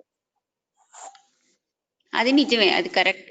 చదువుకున్న వాళ్ళకి చాలా అసలైన విద్య దదాతి వినయం వినయాత్ యాతి పాత్రతాం పాత్రత్వం ధనమాప్నోతి ధనాద్ధర్మం తతసుఖం. విద్య ఏం చేయాలి? వినయాన్ని ఇవ్వాలి. ఈ విద్య వినయాన్ని ఎక్కడ ఇస్తుంది? అహంకారాన్ని ఇస్తుంది. కానీ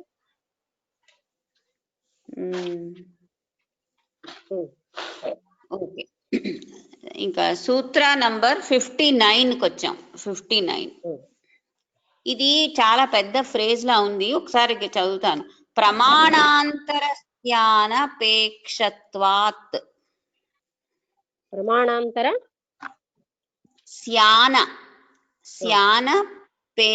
శ్యానపేక్షత్వాత్ అంతా ఒక్క లైన్ లోనే ఉంది అదంతాను. తర్వాత స్వయం ప్రమాణత్వాత్. అంటే దానికి ప్రమాణాలేని ప్రమాణాంతర శ్యాన ప్రమాణాంతర శ్యానపేక్షత్వాత్ స్వయం ప్రమాణత్వాత్. దానికి అదే ప్రమాణం, స్వయం ప్రమాణం. ఇంకా అంతే, అదే పెద్ద సూత్రం. అంటే ఒక పెద్ద ముక్కు ఉంది కదా, ప్రమాణాంతర శ్యానపేక్షత్వాత్. అది చాలా పెద్దదిగా కనిపించింది అక్కడ. నా అపేక్షత్వాత్, ఇది ప్రమాణాంతర నా అపేక్షత్వాత్. తర్వాత స్వయం ప్రమాణత్వాత్. దానికి అదే ప్రమాణం, ఇంకో ప్రమాణం దానికి ఏమీ లేదు. ఓకే, అదే నా అపేక్షత్వాత్, ఏది ఆశించదు. ఇంగ్లీష్ లో translation, because being self evident, it does not require a proof. దానికి ఏమీ ప్రమాణం అక్కనే లేదు. ఎందుకంటే ఎవరికి వారికే తెలుస్తుంది వాళ్ళ భక్తి స్థితి ఏంటి. నెక్స్ట్ వ్యాఖ్యానం మొదలవుతున్నది. God exists, full stop. This exists. God exists, full stop. This is boldly and unequivocally declared by all sages and saints. Boldly వా? This is boldly and unequivocally Declared by all sages and అందరు saints. మహాత్ములు ఈ విషయాన్ని చెప్పారు. ఎందుకంటే భగవంతుడు అన్నాడు ఉన్నాడు. ఇది స్వయం ప్రమాణమే, దీనికి వేరే ఒక ప్రమాణం ఏమీ అక్కర్లేదు. అక్కడ Just గాడ్ ప్రెసెంట్ అంటే గాడ్ ఉన్నాడు అన్న పాయింట్ మాత్రం మహాత్ములందరూ కూడా అనుభవంతో చెప్తున్నారు. Just as we do not ask for proof for our own existence, మనం just ఉన్నామా as అంటే మనం నేనున్నాను కదా దానికి ఏమి నిదర్శనం అని ఎలా అడగము, అలాగే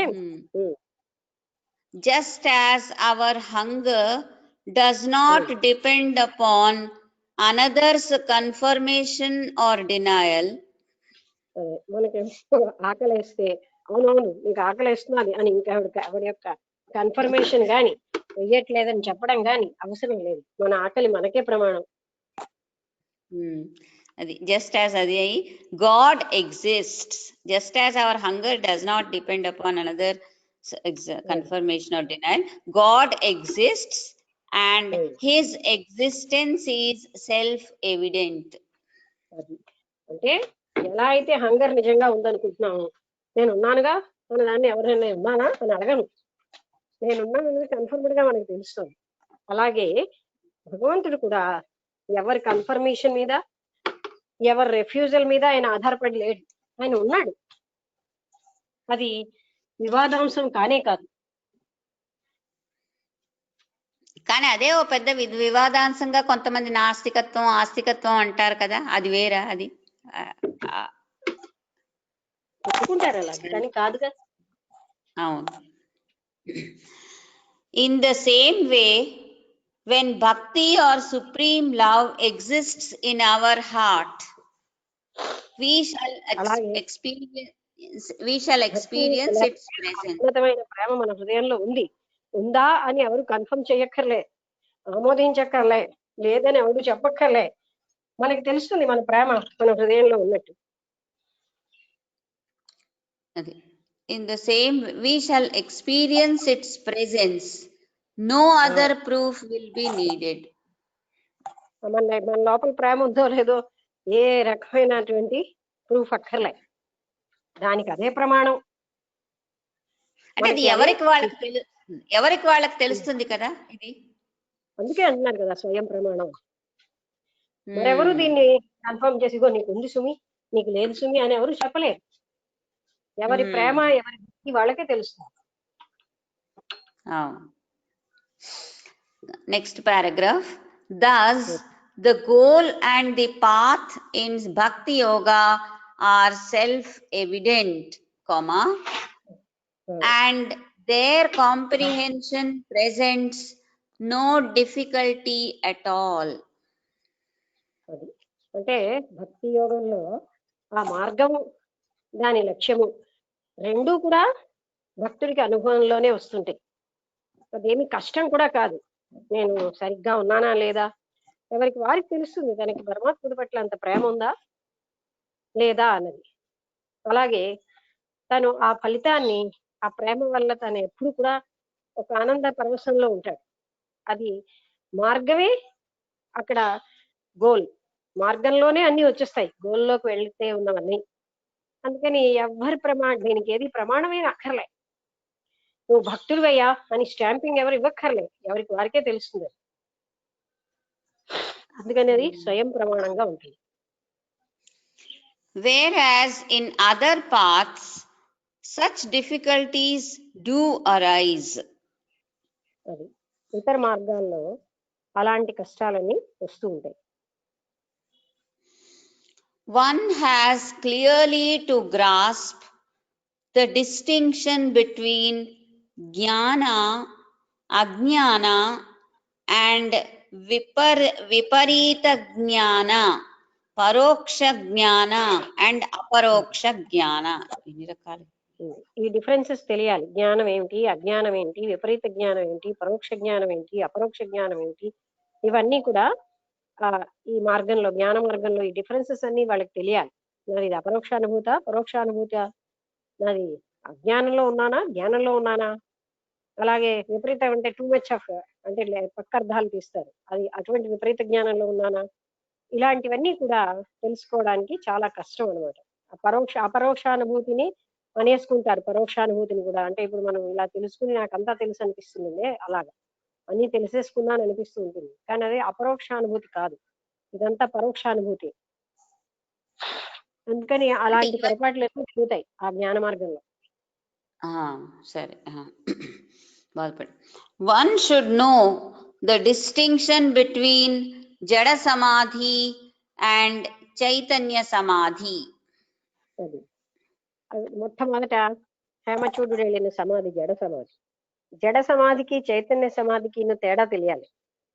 అంటే జడ సమాధి ఏంటంటే ఇంద్రియ సుఖాల నుంచి, ఇంద్రియాలు పెట్టే ఇబ్బందుల నుంచి, ఆ ఇంద్రియ సుఖాలు ఏదో ఆనందపడుతున్నాం కానీ ఇంద్రియాలు అలసిపోతున్నాయి ఆ సుఖాలు పడి పడి పడి, అందువల్ల వాటి నుంచి రెస్ట్ వచ్చినప్పుడు ఉన్న సమాధిని జడ సమాధి అంటున్నాం. చైతన్య సమాధి అంటే ఆ ఆత్మ సాక్షాత్కారం అయ్యే కూర్చున్న సమాధిని చైతన్య సమాధి అంటాం. ఆ విధంగా మనం తేడాలు కూడా తెలుసుకోవాలి. మామూలుగా జడ సమాధి చైతన్య సమాధి అనే పొరపాట్లు కూడా ఉన్నాయి. One should know what is reality and what is false appearance. అది ఏది సత్యం ఏది కాదు ఇవన్నీ వాళ్ళకి తెలియాలి. Therefore, it is easier than the other paths. అందువలన భక్తి అన్నది మిగతా మార్గాలన్నిటికంటే సులువైన మార్గం. భక్తిలో ఇవన్నీ జరిగిపోతూ ఉంటాయి. ఎలాగా? దైవానుగ్రహం వల్ల, దైవాన్ని పట్టుకోవడం వల్ల ఆ మధురత్వంలో ఆయన సాధించేస్తూ ఉంటాడు. ఆ పాత్ కూడా ఆనందదాయకంగా ఉంటుంది. ఎండ ఒకటే ఆనందదాయకం కాదు, ఆ మార్గం ఆనందదాయకంగా ఉంటుంది. తర్వాత ఇవన్నీ పెద్ద ప్రయత్నం చేయకుండా జరిగిపోతాయి. నిత్యానిత్య వివేకం కూడా భక్తుడికి సులువుగా వచ్చేస్తుంది. నెక్స్ట్ చాప్టర్ 4 సూత్ర 60 60వ సూత్రము. శాంతి రూపాత్ పరమానంద రూపాచ్చ. అది పరమానంద రూపం శాంతి రూపం అయి ఉన్నాయి. అంటే భక్తి యొక్క స్థితి ఎలాంటిది? శాంతిగా ఉంటుంది, పరమానంద స్థితి ఉంటుంది. భక్తి వల్ల అటైన్మెంట్ అంత బాగుంటుంది, భక్తి మార్గం కూడా శాంతిగా పరమానందంగా ఉంటుంది. అందుకని అవి దాని స్వభావాలు. అదే English translation. Because it is of nature of piece and supreme bliss. Next paragraph వ్యాఖ్య స్టార్ట్ అవుతుంది. Once again we get a definition that covers both the path and the goal. ఇక్కడ మళ్ళీ మార్గం వల్ల పొందేటటువంటి లక్ష్యానికి మళ్ళీ మనం చూద్దాం. డెఫినిషన్ అంటే నిర్వచనం. It within quotation marks, it refers both to bhakti and its goal God. భక్తిలో ఏంటంటే పాత్లో గోల్లో రెండు ఒకలాగే ఉన్నాయి. గోల్లో పొందాల్సింది మార్గంలోనే పొందిస్తాం, అది భక్తిలో ఉన్న విశిష్టత. Next paragraph. God is peace, God is bliss. Therefore we want to commune with God in all. God is peace, God is bliss. Therefore we want to commune with God in all. అది భగవంతుడు పరమానంద స్వరూపుడే ఉన్నాడు, శాంతి స్వరూపుడే ఉన్నాడు. అందుకని మనం ప్రతి వారిలో ఉన్నటువంటి భగవంతుడిని కమ్యూనికేషన్ లో ఉండాలనుకుంటాం. Hence we look into the eyes of our dear and near ones when we talk to them. మనం ఎక్కువగా ప్రేమిస్తున్న వాళ్ళతో మాట్లాడేటప్పుడు వాళ్ళ కళ్ళలోకి చూసి మాట్లాడతాం. సాధారణంగా మనం ఎక్కువగా ఎవరి పైట్లయితే ఎక్కువ ప్రేమ ఉందో వాళ్ళని వాళ్ళ కళ్ళలోకి చూసే మాట్లాడుతూ ఉంటాం. We want to commune with their souls, and the eyes are the windows of the soul. మనం వాళ్ళ ఆత్మతత్వంతో కనెక్షన్ పొందాలని కోరుతూ ఉంటాం. ఈ కళ్ళు అనేవి కబీర్ దాస్ కూడా అదే చెప్తాడు. కళ్ళు ఏమో కిటికీలు లాంటివి ఆత్మతత్వానికి, అంటే లోపల ఉన్న ఆత్మతత్వాన్ని చూపిస్తాయి కళ్ళు ద్వారా. ఆయన కబీర్ ఏమంటాడంటే, నోరు ఎప్పుడైనా అబద్ధం చెప్తుంది కానీ కళ్ళు నిజం చెప్పేస్తాయి అని ఒక దోహాలో చెప్తారు ఆయన. అలాగా ఈ కళ్ళు లోపల ఉన్నటువంటి తత్వాన్ని రివీల్ చేస్తూ ఉంటాయి. అంటే okay, the next higher stage, comma, when we experience intense happiness, we close our eyes. ఇంకో స్థితి ఏంటంటే, మనం అత్యంతమైనటువంటి ఆనందాన్ని పొందేటప్పుడు మనం కళ్ళు మూసేసుకుంటాం అంటున్నారు. Obviously, the happiness, comma, misunderstood to be in an external object, is recognized to be within ourselves. అంటే సామాన్యంగా మనం ఆనందం అనేది భౌతికమైన వస్తువులోంచే వస్తుందని అనుకుంటాం. అందుకని అది అసలు నిజమైనటువంటి ఆనందాన్ని అనుభూతి చెందినప్పుడు కళ్ళు మూసేసుకుంటాం. అంటే భౌతిక వస్తువులు కావద్దు, అంతర్గతంగా వస్తుంది ఆనందం అని కూడా మనకు కన్ఫర్మ్ అవుతుంది. To commune with the self is peace and bliss. అంటే ఒకరిలో ఉన్న ఆత్మతత్వంతో మనం కాంటాక్ట్ లోకి రావడం, కమ్యూనిటీలోకి అంటే సంబంధం కలిగి ఉన్నామంటే కేవలంగా శాంతితోటి పరమానందంతో మనం వాళ్ళతోటి కనెక్షన్ లో ఉండగలుగుతాం. ఇక్కడ ఇదే క్వశ్చన్ అడుగుదాని, కళ్ళు ద్వారా మనం ఎదుటి వాడిని చూసి అతని సోల్ తో కమ్యూనికేట్ చేస్తాము అని చెప్తున్నారు కదా, కళ్ళు లేని వాళ్ళు అది అందుబాటులో ఉండదా? వాళ్ళు ఎలా చేస్తారు? టెక్నిక్స్ ఉంటాయి కదా. ఇప్పుడు నాకున్న ఈ కళ్ళు ఎదురు వాళ్ళకి కనబడవు, ఫీలింగ్స్ కనబడవు, వాళ్ళ స్థితి నాకు పాస్ ఆన్ అవుతుంది. అందుకని వాళ్ళు ఏ స్థితిలో ఉన్నారు, వాళ్ళ ఆందోళనలో ఉంటున్నారా, భ్రమిస్తున్నారా, జ్ఞానాన్ని సరిగ్గా అర్థం చేసుకుంటున్నారా, ఇవన్నీ నాకు తెలుస్తున్నాయి కదా. మీ అందరు అక్కడ ఉన్నారు, ఎవరికి నాకు సరిగ్గా అర్థం అవ్వట్లేదు, ఎవరు సరిగ్గా వింటున్నారు, అన్ని నాకు తెలుస్తుంటాయి. అది దేని వల్ల అంటే కళ్ళతో కాదు, మనం దూరం నుంచి కూడా తెలుసుకోవచ్చు. అలాంటిది ఆ వన్నెస్ అనే దాంట్లో అందరిలో ఉన్నది ఒకటే. దూరం అన్నది మానసికమే, ఎవరు దూరం కాదు. శరీరాలు దూరంగా ఉన్నా ఆత్మస్థితి ఎప్పుడు దగ్గరలోనే ఉంటుంది. అలాగా ఎన్నో రకాలుగా తెలుస్తాయి. ఇప్పుడు కళ్ళు సంగతి వదిలి, ఇప్పుడు నేను మాట్లాడుతూ నువ్వు చెప్పేది నేను అర్థం చేసుకుంటున్నా లేదా లేదా నేను చెప్పేది అది నాకు తెలిసిపోతుంది కదా. ఎక్కడెప్పుడు అదొక అర్థం కావట్లేదు, అదే టాపిక్ నేను ఎక్కువ ఎంఫసైజ్ చేస్తాను.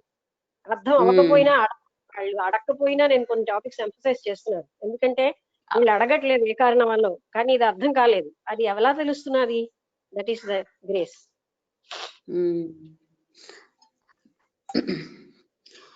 Next paragraph. The devotee gazes at the Lord, the image he worships.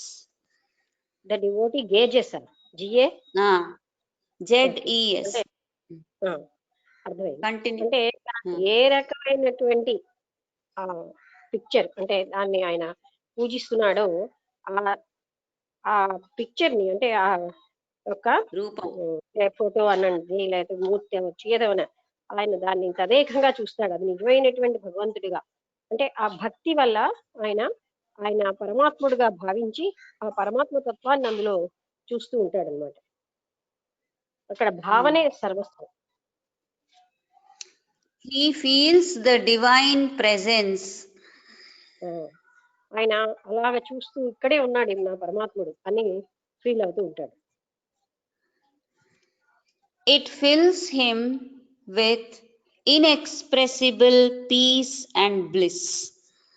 ఆయనకు అలా చేయడంలో అవ్యాజం, చెప్పలేనంత ఆనందము శాంతి లభిస్తూ ఉంటాయి. అంటే భావంలో ఆయన రీచ్ అవుతున్నాడు. He closes his పరమాత్ముడు వ్యక్తం చేస్తాడు వాళ్ళకి. ఎందుకంటే అక్కడ భక్తి యొక్క భావన చాలా ముఖ్యమైనది. దానికి ఆయన ఎక్కడైనా వ్యక్తం అవుతాడు. He closes his eyes and experiences that peace and that bliss within himself.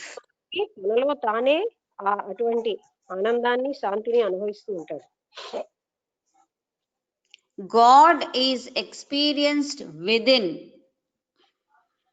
పరమాత్ముడు లోపలనే మనం అనుభూతి చెందగలం.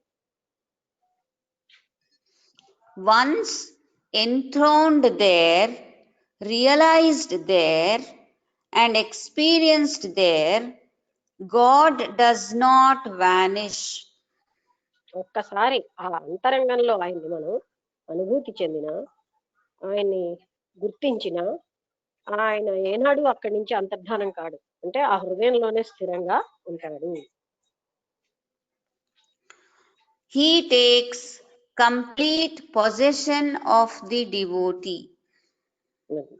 అప్పుడు మొత్తం ఆ భక్తుడి అంతటిని తన స్వాధీనంలోకి తీసుకుంటాడు. అంటే ఆయన రక్షణ, ఆయనకి ఏ కష్టం వచ్చినా చూసుకోవడం, అదంతాను. ఎందుకంటే ఆయన హృదయంలో ఆయన ఉన్నాడు కనుక మొత్తం ఆ భక్తుడి సంగతి అంతా అతను తన అధీనంలోకి తీసుకుంటాడు. Next paragraph. Thus, at every step during the devotee's progress towards the destination, he experiences peace and bliss. ఆ విధంగా ప్రతి స్టెప్ లో కూడా ఈ భక్తుడు గమ్యం చేరుకోవడానికి లోపలే ఆయనకి ఆ ఆనందాన్ని, ఆ శాంతిని అనుభవంలోకి వస్తూ ఉంటాయి. ఆ శాంతి ఆనందం అతనికి చిట్ట చివరే రాకుండా ఆ పాతులోనే ప్రతి స్టెప్ లో వస్తూ ఉంటుంది. He does not ask for further external proof. ఆయన ఇంకా భౌతికంగా ఏ రకమైనటువంటి నిదర్శనాన్ని కోరడు. ఎందుకంటే తన ఆత్మలోనే తనకి పూర్తిగా అనుభవైక వైద్యం అయిపోయింది. ఇంకా అతనికి బయట ఉన్న ప్రూఫ్ అవసరం లేదు.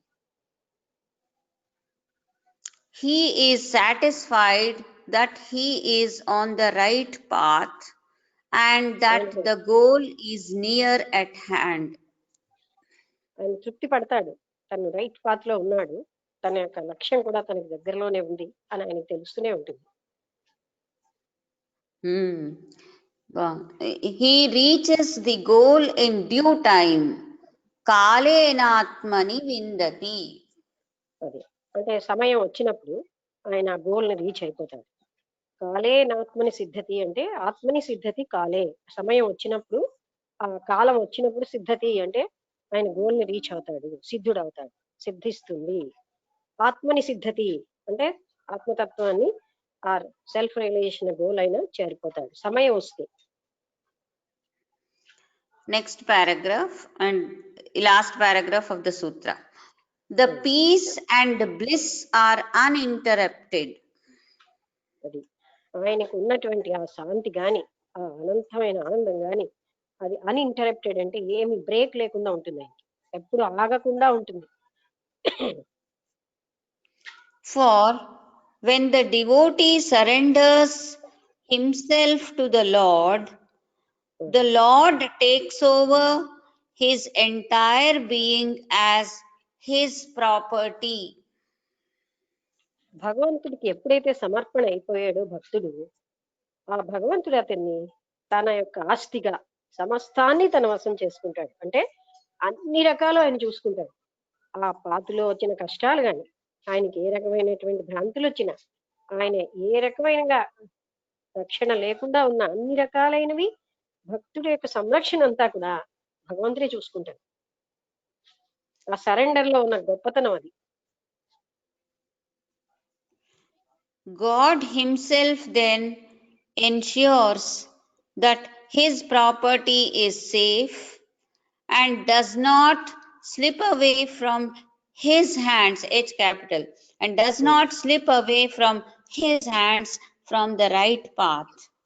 అది అతను ఎప్పుడు చూసుకుంటాడు తన యొక్క ఈ ప్రాపర్టీ, ఆయన భక్తుడు కరెక్ట్ గా ఉన్నాడు కదా, ఎప్పుడు కూడా మార్గంలోంచి తప్పిపోవట్లేదు అని జాగ్రత్తగా చూసుకుంటూ ఉంటాడు అన్నమాట, సంరక్షించుకుంటూ ఉంటాడు భక్తుడు. This thread that binds the devotee to the Lord is also made of his material, his H capital, material within quotation marks, that is అంటే bliss. అది That is ఆయన bliss.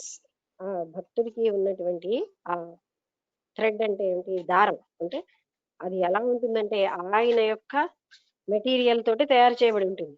ఆయన మెటీరియల్ అంటే ఆ బ్లిస్ఫుల్ హ్యాపీనెస్ అనే బంధం వల్లే ఆ డివోటీకి తనకి ఎప్పుడు కూడా ఎప్పుడు కనెక్షన్ ఉంటూనే ఉంటుంది, అది ఎప్పుడు పోయేది కాదు. And thus bound to the feet of the Lord, the devotee constantly enjoys supreme bliss and peace. అందుకని భగవంతుడి యొక్క పాదార విందాలని ఆయన సేవిస్తూ ఆయన అనంతమైనటువంటి పీస్ అంటే శాంతిని, అనంతమైన ఆనందాన్ని అనుభవిస్తూనే ఉంటాడనమాట భక్తుడు. ఈ సూత్రం అయింది. నెక్స్ట్ సూత్రం చిన్నదే, చదువుతాను అది. సూత్ర 61 లోకహానౌ చింతానకార్య నివేదితాత్మ లోకవేదశీలత్వాత్. అంటే లోకహానౌ నివేది ఏంటి చెప్పు, మళ్ళీ చదువు. లోకహానౌ చింతానకార్య అటువంటి పనులు గాని అటువంటి ఆలోచనలు గాని ఆయన చెయ్యరు. లోకహాని అన్నది ఆయన ద్వారా ఇప్పుడు జరగదు. నివేదితాత్మ లోకవేదశీలత్వాత్. అది లోకంలో ఏదేకమైన వేదం అంటే బాధ, వేదశీలత్వాత్ దానికే తనని ఆత్మ నివేదనం చేసుకుంటాడు. ఎవరు ఎక్కడ బాధలో ఉన్నా వాళ్ళకే తన ఆత్మ నివేదన అంటే వాళ్ళకి ఏ రకంగానైనా సహాయపడుతూ ఉంటాడే కానీ ఆయన వల్ల లోకహాని గాని ఏ రకంగా జరగదు. ఆయన ఆలోచనలతో కానీ పనులతో కానీ లోకహాని భక్తుడు అన్నవాడు ఎప్పుడు చెయ్యడు. ఇంగ్లీష్ ట్రాన్స్లేషన్ ఉంది, అది చదువుతాను కొంచెం లంబాగా, 2 లైన్లు ఉన్నాయి. No worry need be entertained about the miseries of the world because of total surrender of the self, the world and the Vedas at the feet of the Lord. And the Vedas at the feet of the Lord. No worry need be entertained about the miseries of the world because of total surrender of the self, the world. అంటే 2 రకాలుగా కూడా చెప్పుకోవచ్చు. ఆయన పూర్తిగా ఆత్మ సమర్పణ చేసుకున్నాడు గనక ఆయనకి లోకంలో ఉన్న ఏ రకమైన బాధలు కూడా అతన్ని ఏమీను ప్రభావితం చెయ్యవు. తన వల్ల లోకానికి కూడా ఏ హాని జరగదు. అలాగే తర్వాత ఏంటంటే తాను సంపూర్ణంగా అర్పించుకున్నాడు గనక అక్కడేంటి ఆత్మ total surrender of the self at the feet of the Lord, at the feet of the Lord. Last మొక్క చదువు శ్లోకంలో. అది శ్లోకమా? లోకవేదశీలత్వాత్ నివేదితాత్మ లోకవేదశీల. మీనింగ్ ఏమో లోకవేదం, లోకంలో వేదశీలత్వాత్, వేదం అంటే దుఃఖం అన్నమాట. అంటే ఆయన వల్ల ఎవరికీ ఏ హాని ఉండదు, ఉపకారమే ఉంటుంది అన్నది ఒకటి. ఆయన ప్రాపంచిక వరిస్తూ ఏమీ ఎఫెక్ట్ అవ్వడు, ఎందుకంటే భగవంతుడు నిరంతరం సర్వకాల సర్వావస్థల్లోనే ఆయన రక్షిస్తూనే ఉంటాడు. ఆయన వల్ల లోక శ్రేయస్సే గాని లోక హాని జరగదు. వ్యాఖ్య స్టార్ట్ అవుతుంది. చింత కొటేషన్ మార్క్స్ లో, చింత is worry, the devotee does not worry at all. ఆయనకి ఏ రకమైన వరీ కూడా ఉండదు. For he has surrendered himself, the entire world and the Vedas representing injunctions and prohibitions, righteousness, unrighteousness at the feet of the Lord. ఆయన సమస్తం తను శరణాగతి అయిపోయాడు భగవంతుడి యొక్క పాదాలకి గనక ఆయనకి ఇది ధర్మం, అది అధర్మం, ఇది మంచిది, అది చెడ్డది ఏమీ ఉండదు. ఆయన కేవలం భగవంతుడి యొక్క సంరక్షణలో ఉంటాడు. అందుకని ఆయనకి దుఃఖాలు బాధలు ఏది ఉండవు. వేద జ్ఞానం గాని ఏమీ కూడా అతనికి ఎఫెక్ట్ అవ్వదు. ఇది చెయ్యకూడదు ఇది చెయ్యొచ్చు ఏమీ ఉండదు. ఎందుకంటే ఆయన ఏం చెయ్యాలో అవన్నీ కూడా నిర్దేశం జరుగుతూ ఉంటుంది. భగవంతుడికి అర్పణ అయినటువంటి వాళ్ళకి ఆ భగవంతుడే అన్ని చూసుకుంటూ ఉంటాడు. I am thine, quotation marks లో ఉంది ఇది. I am thine, all is thine, my Lord, thy will be done, is his prayer. ఆయన యొక్క ప్రార్థన ఎలా ఉంటుందంటే, నేను నీ వాడిని, నీలోనే నేను ఉన్నాను, నీ యొక్క ఇచ్చ నెరవేరుగాక అంటాడు. అంటే తన ఇచ్చ కూడా ఉండదు, తన ఇచ్చను కూడా అక్కడ సర్వసమర్పణ చేసేసాడు ఆయన. అందుకని భగవద్ ఏదో అదే జరుగుతుంది అని. Next paragraph. The world's miseries do not touch him. ఇంకా ఇది మాత్రం డైరెక్ట్ గా చెప్తున్నారు. లోకంలో ఉన్నటువంటి ఏ కష్టాలు కూడా అతన్ని ఏమీ స్పర్శించవు, అతన్ని ప్రభావితం చెయ్యవు. No one can harm him. No one can harm him. అతన్ని ఎవరు కూడా హాని చేయలేరు, అతనికి హాని తలపెట్టలేరు కూడా.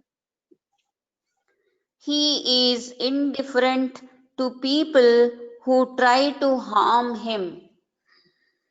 తనకి హాని తలపెట్టినటువంటి హాని చెయ్యాలనేటటువంటి వ్యక్తులకైనా చాలా వాటిని ఉపేక్షించేస్తాడు, వాళ్ళని ఏమీ పట్టించుకోడు.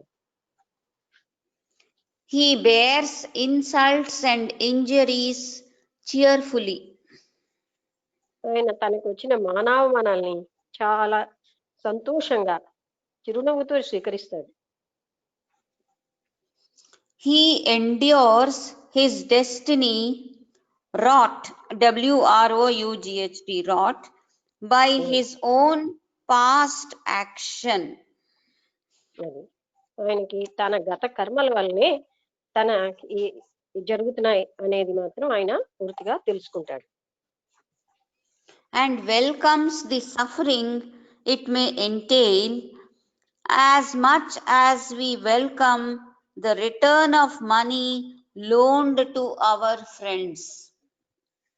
ఆయన ఏమనుకుంటాడు, తనకు అలాంటి కష్టాలన్నీ వస్తూ ఉంటే ఆయన వాటిని వెల్కమ్ చేస్తాడు. ఎందుకంటే ఎలాగైతే మనం ఇంకొకరికి డబ్బులు అప్పిచ్చామనుకుంటే ఆ అప్పుని మనం ఎలాగైతే తీసుకోవాలి అంటే కలెక్ట్ చేసుకోవాలనుకుంటూ ఉంటామో, అలాగే మనం అనుభవించాల్సినటువంటి కర్మలన్నింటినీ కూడా ప్రారంభ కర్మ అని చాలా ఆనందంగా ఆయన అవన్నీ పోగొట్టేసుకోవాలి. అంటే డబ్బు ఎలా అయితే అప్పులు ఇచ్చేస్తే కానీ రుణం తీరదో, అలా అనుభవించేస్తే గానీ కర్మలు తీరవని ఆయన ఆనందంగా అనుభవించేస్తాడు. What about the miseries of others? Question mark. ఇతరులకి వచ్చినటువంటి బాధల విషయం ఏమిటి? ఇతరులు అంటే భక్తులు కాని వాళ్ళు. Even they do not worry him. అదే అంటే వాళ్ళకి they do not worry him, వాళ్ళు కూడా అంటే ఇతన్ని miseries, even they do not worry him. అంటే ఈవెన్ అంటే వాళ్ళని కూడా ఇవి వర్రీ చెయ్యవు ఈమె దుఃఖాలు అన్నవి.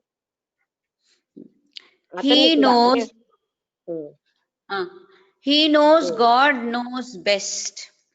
అంటే తన తోటి వాళ్ళకి వచ్చినటువంటి బాధలను కూడా ఆయన ఏమని చూస్తాడంటే, భగవంతుడికి తెలుసు ఎప్పుడు ఏది ఎవరికి అనుభవింప చేయాలో, ఏది ప్రాప్తమో అదే ఇస్తాడు అని తెలుసుకుని ఉంటారు. ఆయనకి అన్నీ తెలుసు అనే సర్వసమర్పణతో ఉంటారు. 7:55 అయింది, ఇక్కడ ఆపుదాను. ఇంకొంచెం తర్వాత నెక్స్ట్ సూత్రం అది రేపు కంటిన్యూ చేయొచ్చు. ఎవరైనా అంటే మిజరీస్ ఆఫ్ అదర్స్ కూడా వాళ్ళకి డ్యూ టైంలో అంటే వాళ్ళకి అవి అనుభవించాల్సి ఉంది గనక అవి వస్తున్నాయి. ఆ కర్మ ప్రక్షాళన కోసం అని భక్తుడు ఆ విధంగా తీసుకుంటాడు. అంటే మనం జోరుగా ఏడవడం, బాధపడడం, శోకించడం చెయ్యకుండా ఉండాలి. యువతల వాళ్ళకి వచ్చినప్పుడు కూడా అంటే మనకు నచ్చిన వాళ్ళకి ఏమైనా కష్టాలు వచ్చినప్పుడు మనం కూడా ఇది అజిటేట్ అయిపోతాం కదా, అది కరెక్ట్ కాదు అని ఈ భావం కదా. భగవంతుడికి తెలుసు ఎప్పుడు ఎలా వస్తుంది అంటే అది మనలో కూడా ఒక సహనం పెంచుతుంది బాగా. ఎవరైనా చెప్తారేమో అంటే ఇప్పుడు ఈ భక్తుడికి అనంత సహనం ఉండడం, అనంతమైన అండర్స్టాండింగ్ వచ్చేస్తుంది, జ్ఞానం వచ్చేస్తుంది. అనంతమైన ఆనందం ఉంటుంది, శాంతి పొందుతాడు. ఇవి మార్గంలోనే ఆయన పొందేస్తాడు, ఈ ఎండ్కి వెళ్లకుండానే. అందుకే భక్తి మార్గం అంత గొప్పది. తర్వాత నిరంతరంగా భగవంతుడు ప్రొటెక్ట్ చేస్తూ ఉంటాడు, జారిపోకుండా.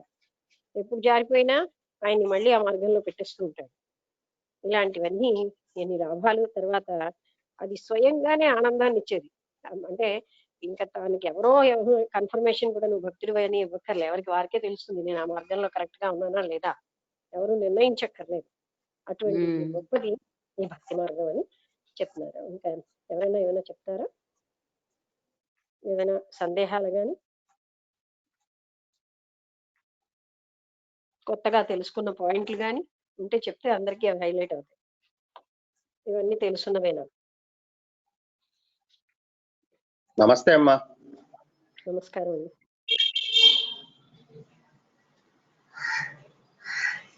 ఈరోజు నారద భక్తి సూత్రాల్లో ముఖ్యంగా మీరు ప్రస్తావించినటువంటి అంశాలు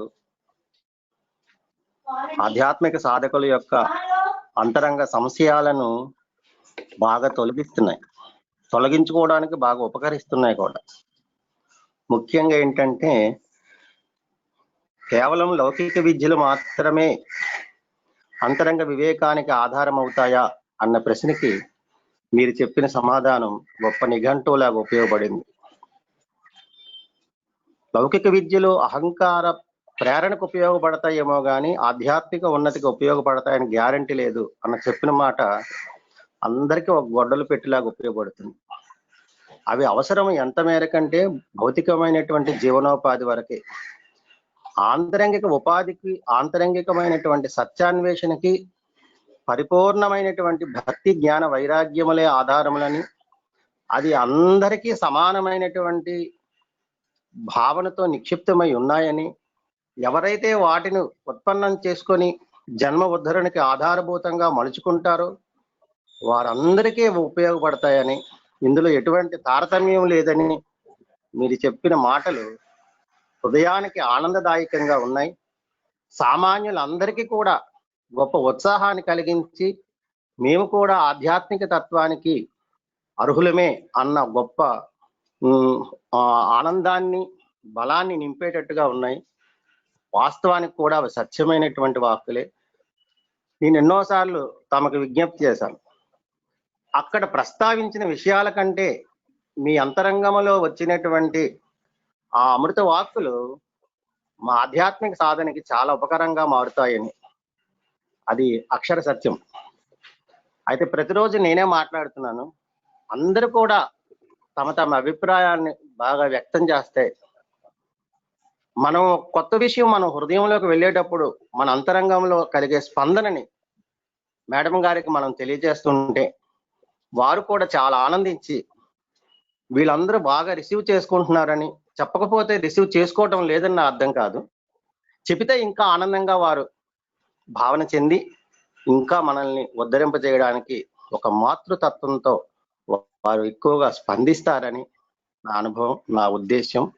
కనుక ఈరోజు నారద భక్తి సూత్రాలు ప్రతి ఒక్కరిని ఈ భక్తి అని పేరు పెట్టారే కానీ అందరినీ జ్ఞాన మార్గం వైపు నడిపిస్తుంది. అది ఇందులో విశేషం. అంటే జ్ఞాన కర్మకి, భక్తికి, జ్ఞానానికి ఏవో వినడానికి శబ్దాలు కొంచెం తేడాగా కనిపిస్తున్నా కూడా అన్ని అల్టిమేట్ నాలెడ్జ్ వైపే మనల్ని తీసుకెళ్తున్నాయి అన్న సత్యం మాత్రం నారద భక్తి సూత్రాల నుంచి మాలాంటి వాళ్ళం అందరం మేము నేర్చుకుంటున్నాం. ఇలాంటి గొప్ప ఉన్నతమైనటువంటి ఈ సత్సంగాన్ని మాకు అందిస్తున్న మీ అందరికీ, ఎస్పెషల్లీ మేడం గారికి ధన్యవాదాలు తెలియజేసుకుంటున్నానమ్మా. నమస్కారం. నమస్కారం. నమస్తే మేడం గారు. నమస్తే మేడం గారు. ఓకే, నమస్కారం నారాయణ గారు. అదే మేడం గారు, అంటే మీరు భక్తి సూత్రంలో కూడా మొత్తం వన్నెస్ మమ్మల్ని అందరినీ తీసుకెళ్తున్నారు. అలాగే స్వామి రామ హిమాలయ యోగిల్ని చాలా మంది దగ్గర వెళ్తారు మేడం గారు. స్వామి రామ అంటే నేను చదివినటువంటి గ్రంథాలు ఎంత ప్రస్ఫుటంగా మీరు చెప్తున్నారంటే అక్కడికి వెళ్ళి చాలా మందికి ఈ హిమాలయ యోగులకు చదవడం రాయడం వాళ్ళకి ఏమీ రాదనమాట. స్వామి రామ బాగా చదువుకున్న ఆయన, తర్వాత ఆయన అడిగిన ప్రతి క్వశ్చన్ కి కూడా వాళ్ళ సమాధానాలు చెప్తుంటారనమాట. స్వామి రామ ఆశ్చర్యపోతుంటారు, ఏంటి మీరేం చదువుకోలేదు కదా అప్పుడు చెప్తారనమాట. అంతరిక జ్ఞానం ద్వారా మేము చెప్తున్నామని చెప్పడం జరుగుతుంది. అలాగే శ్రీధర స్వామి చరిత్రలో కూడా మనకి ఒకసారి ఆయన అందరినీ కూడా అక్కడ ఉన్న పని వాళ్ళందరినీ కూర్చోబెట్టి వాళ్ళకి జ్ఞానం బోధిస్తుంటారు అనమాట. అక్కడ ఒక స్వామీజీ వెళ్ళిపోతూ ఒక సన్యాసి, వాళ్ళకేం అర్థం అవుతుంది మీరేంటి ఎలా చెప్తున్నారు వాళ్ళకి జ్ఞానం అంటే, వాళ్ళకి బాగా అర్థం అవుతుంది, వాళ్ళు నేనేం చెప్తే చేస్తారని చెప్పడం జరుగుతుంది.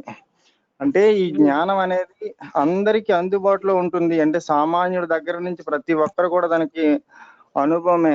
అలాగే మాకు విజయనగరంలో అయ్యన్నపేట దగ్గర ఒక మామగారు కృష్ణుడు సాక్షాత్కారం జరిగింది, ఆవిడ ఏం చదువుకోలేదండి. అలాగంటే అక్కడికి వెళ్ళి అక్కడ అమ్మ టెంపుల్ కూడా చూశాను మేడం గారు. అంటే నేను ఇలా ఎన్నోసార్లు నేను ఈ గ్రంథాల్లో చదువుకున్నవి మీ మాటల వ్యక్తం ద్వారా అది ఇంకా నాకు బాగా బలపడుతుంది మేడం గారు. చాలా సంతోషం. ఎందుకంటే మా లాంటి వాళ్ళకి ఈ ఆధ్యాత్మిక సాధకులకి ఇదంతా ఎంత ఉపయుక్తం అవుతుంది అన్నమాట. ఇది ఎందుకంటే ప్రతి విషయాన్ని మీరు చాలా కూలంకషంగా, చాలా ప్రస్ఫుటంగా 100% రైట్ వే, ఎందుకంటే సత్సంగం అంటే ఏంటో మాకు తెలియజేస్తున్నారు. చాలా ధన్యవాదాలు మీకు. నమస్కారం, థ్యాంక్స్. ఇంకా మిగతా వాళ్ళు మీకు కొత్తగా ఏమైనా తెలిసాయా భక్తి విషయంలో చెప్పండి.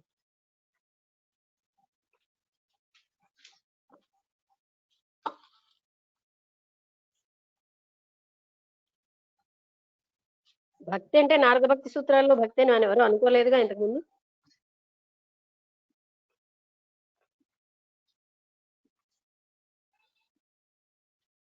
ఇంకెవరికి అన్ని పాతగానే ఉన్నాయా? నారద భక్తి సూత్రాలు చెప్పే కొత్త విషయం ఏమీ లేదా మీ ఎవరికి?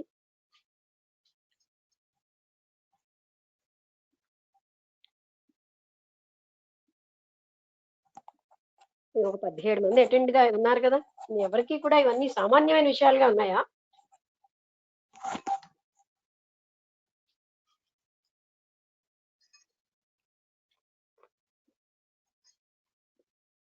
జై గురుదేవ్. నమస్తే మేడం గారు, ఫస్ట్ మనం స్టార్ట్ చేసినప్పుడే ఈ భక్తి నారద భక్తి సూత్రాలు అనేది అప్పుడే నేను చెప్తున్నాను, ఇది ఒక వెరైటీగా. అంటే మనం చేసేది పూజలు పూలు తీసుకొచ్చి పూజ చేయడం, అది అట్లా చేయకుండా ఇది ఒక వెరైటీగా, అంటే దానిలోని భావనతో చేసే పూజ అనేది ఎట్లా ఉంటది అనేది వివరిస్తుందని చెప్పేసి అనుకున్నాము అప్పుడే. అదే వింటున్నాం మేడం. మీ ఎక్స్ప్లెనేషన్ ద్వారా ఇంకా చాలా డీప్ గా అర్థం చేసుకున్నాం. జై గురుదేవ్. తేడా మరి ఎవరికి రాలేదా? ఇంతకు ముందంతా బాహ్య వస్తువులతోటే పూజ అనేది అనుకున్న వాళ్ళకి నారదుల వారు అసలు అలాంటి పూజ చెప్పలేదు ఎక్కడ అనేది మీకు అనిపించట్లేదా? ఎంత వెతికినా అలాంటి పూజలు చెప్పట్లేదు ఆయన. 52 సూత్రాలు అయిపోయి 60 అయిపోయావు, అయినా కూడా ఎక్కడాను బాహ్య వస్తువులతో తెచ్చి ఇక్కడ చెయ్యని ఎక్కడ చెప్పట్లేదు ఆయన. మరి ఎక్కడి నుంచి వచ్చింది ఇది అనేది మనకు తెలియాలి కదా. నేను అనుకున్నాను కనుక నేను చేస్తాను అనే మనం చేస్తున్నామా, లేదా రైట్ వైపు మరల్చుకోవడానికి రెడీగా ఉంటున్నామా? హృదయంలో అనుభూతి ఎవరికి వస్తుంది? అందరికీ లేదు ఈ కాలంలో అంటారు అందరూ. వాళ్ళతో మనం పోల్చుకుంటాం. ఎందుకు అలా పోల్చుకోవడం? అదే భక్తి. అది లేనప్పుడు ఏ పనులు చేస్తే ఏమిటి లాభం? ఇవాళ అనురాధ గారు రాలేదా? సీత గారు, అనురాధ గారు. నమస్తే అండి, నేను వింటున్నాను. రోజు నేనే మాట్లాడుతున్నానని ఏం మాట్లాడకుండా వింటున్నానమ్మా. చాలా బాగుందమ్మా ఈరోజు క్లాస్. మామూలుగా మీరు చదువు గురించి చెప్పారు కదా, అది నాకు బాగా మనసుకు హత్తుకుంది. ఏంటంటే మేము ఇన్ని బుక్స్ చదివాము, అన్ని బుక్స్ చదివాము అని చెప్పుకోవడానికే పనికొస్తాయి, కానీ అవి ఉపయోగం లేని చదువు వ్యర్థం అని నా భావనమ్మా. మనం ఎంత చదివామన్నది కాదు, ఎంత పాటిస్తున్నాము అన్నది ముఖ్యం. పలకడంలో స్పష్టత ఉందా లేదా అన్నదానికంటే దాని అర్థం తెలుసుకొని దాన్ని పాటిస్తున్నామా లేదా, ఇది నా భావనమ్మా. మీ భావనకి ఇంగ్లీష్ నారద భక్తి సూత్రాలను pinch of practice is better than tons of knowledge అని. Pinch of practice is better than tons of knowledge అని ఒక ప్రొవర్బ్ ఉంది. ఇంకొకటి ఏంటంటే నారద భక్తి సూత్రాలు విన్న తర్వాత మనం ఇవన్నీ ఈ పూజలు ఇవన్నీ చేసేది ఆడంబరం కోసమే కానీ నిజమైన భక్తి కాదు అనేది అర్థమైందమ్మా. ఏంటంటే భక్తి అనేది మన మనసులో ఉంటారు కదా హైదరాబాద్ లో, ఆయన చాలా జ్ఞాని. ఏమండి అంటే తత్వ విధానం ఆ, దగ్గర ఆయన ఎంత అవునండి నేను వెళ్తూ ఉంటాను అతని క్లాసెస్ కి నేను వెళ్తుంటాను. బొల్లారంలోకి వస్తారు. ఆయన వెళ్ళానండి. ఆయన ఏం చెప్తున్నారంటే ఇవన్నీ మధ్యలో ఎవడో కనిపెట్టి వాడి స్వార్థానికి అని పెట్టాడు, అసలు ఇవి ఎక్కడ లేవు, ఉపనిషత్తుల్లో లేవు ఈ పూజలు, మన సనాతన ధర్మంలో ఎక్కడా లేవు ఇవి మధ్యలో ఎవడో స్వార్థాల కోసం పెట్టారు వీళ్ళు అని ఆయన చాలా కరెక్ట్గా, అంత జ్ఞాని ఆయన. కాషాయ వస్త్రధారి మీకు తెలుసుంటే సన్యాసం తీసుకున్నారు, కెమిస్ట్రీలో డాక్టరేట్ చేశారు, ఇంకా ఎన్ని విషయాల్లో తీసుకొచ్చారు, వేదాలు, పంచదశి, ఎన్నో. అలాంటి ఆయన అంతలాగా చెప్తున్నారంటే ఇంకా ఎందుకు పట్టుకు వెళ్ళాడుతున్నాం అంటే మనకి చదస్తాలు పోగొట్టుకోలేదు. అంటే ఎవరో చెప్పలేదు, అక్కడ సాక్షాత్తు దత్తాత్రేయులు వారు చెప్పారు. ఇక్కడ మన కాలంలో మనకుంటూ ఉన్నటువంటి తత్వ విధానంద గారు చెప్తున్నారు, అయినా నేను అనుకున్నది చేస్తాను అన్నది అహంకారం. ఏదో ఫలితం వచ్చేస్తుంది ఆశ. భక్తి లేకపోతే ఎట్లా వస్తుందండి? అవునండి. వస్తువులు నేర్చిస్తే వచ్చేస్తుందా? వెళ్తూ ఉంటానమ్మా నేను అతని క్లాసెస్ కి. బొల్లారంలో తీసుకుంటారు అతను. వెళ్తూ ఉంటాను, చాలా బాగా చెప్తారు అతను. ఆయన లాంటి వాళ్ళు అవసరం ఈ ప్రపంచానికి. అతను అదే అంటారు, ఎవ్వరు ఎన్ని అన్నా శాస్త్రంలో ఉన్న విషయం నేను చెప్తున్నాను, సైంటిఫిక్ గా చెప్తారు, శాస్త్రంలో ఉన్న విషయమే నేను చెప్తున్నాను. నేనేమో శాస్త్రానికి అతీతంగా చెప్పట్లేదు. శాస్త్రంలో పూజలు చేయమని ఎక్కడా లేదు, చాలా ఖరాఖండిగా చెప్పారు ఆయన. మధ్యలో ఎవడో అతను ఉదాహరణ చెప్పారు, ప్రసాదమా ఎవడైనా ఎప్పుడైనా తినివచ్చు అని ఒకడు అంటాడు. అవునవును ఎప్పుడైనా తినివచ్చు, అలాగే ఈ పూజలన్నా కూడా వచ్చేట, ఇలా చేయి అలా చేయి అని ఎవడో ఒకడు అంటాడు, మిగతా వాళ్ళు సై అంటారు. అలా వచ్చేది మధ్యలో ఎవడో స్వార్థం కోసం చేసినటువంటి విధంగా వచ్చే తప్ప అసలు పూజలు ఎక్కడ మన శాస్త్రాల్లో లేవు, మన సనాతన ధర్మంలో లేవు.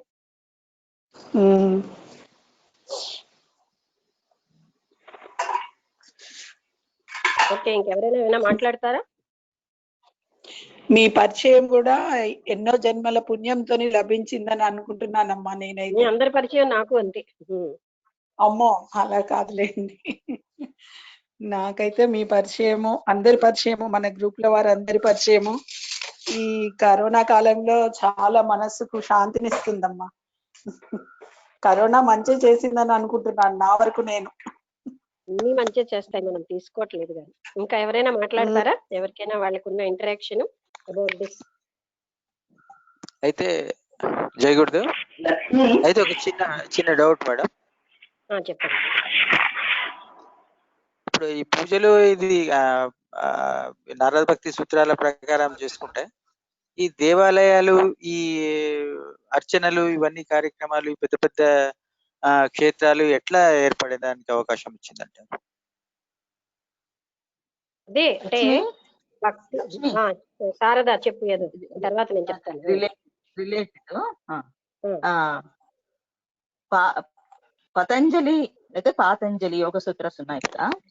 పతంజలి అంటే అర్థం ఏమంటే అన్నది ఏమిటంటే, ఎవరైనా సంబడి పతంజలి అన్న అతను అంజలితో పువ్వులు పట్టుకొచ్చి అర్పణ చేద్దాం అనుకుంటున్నాడు భగవంతుడికి.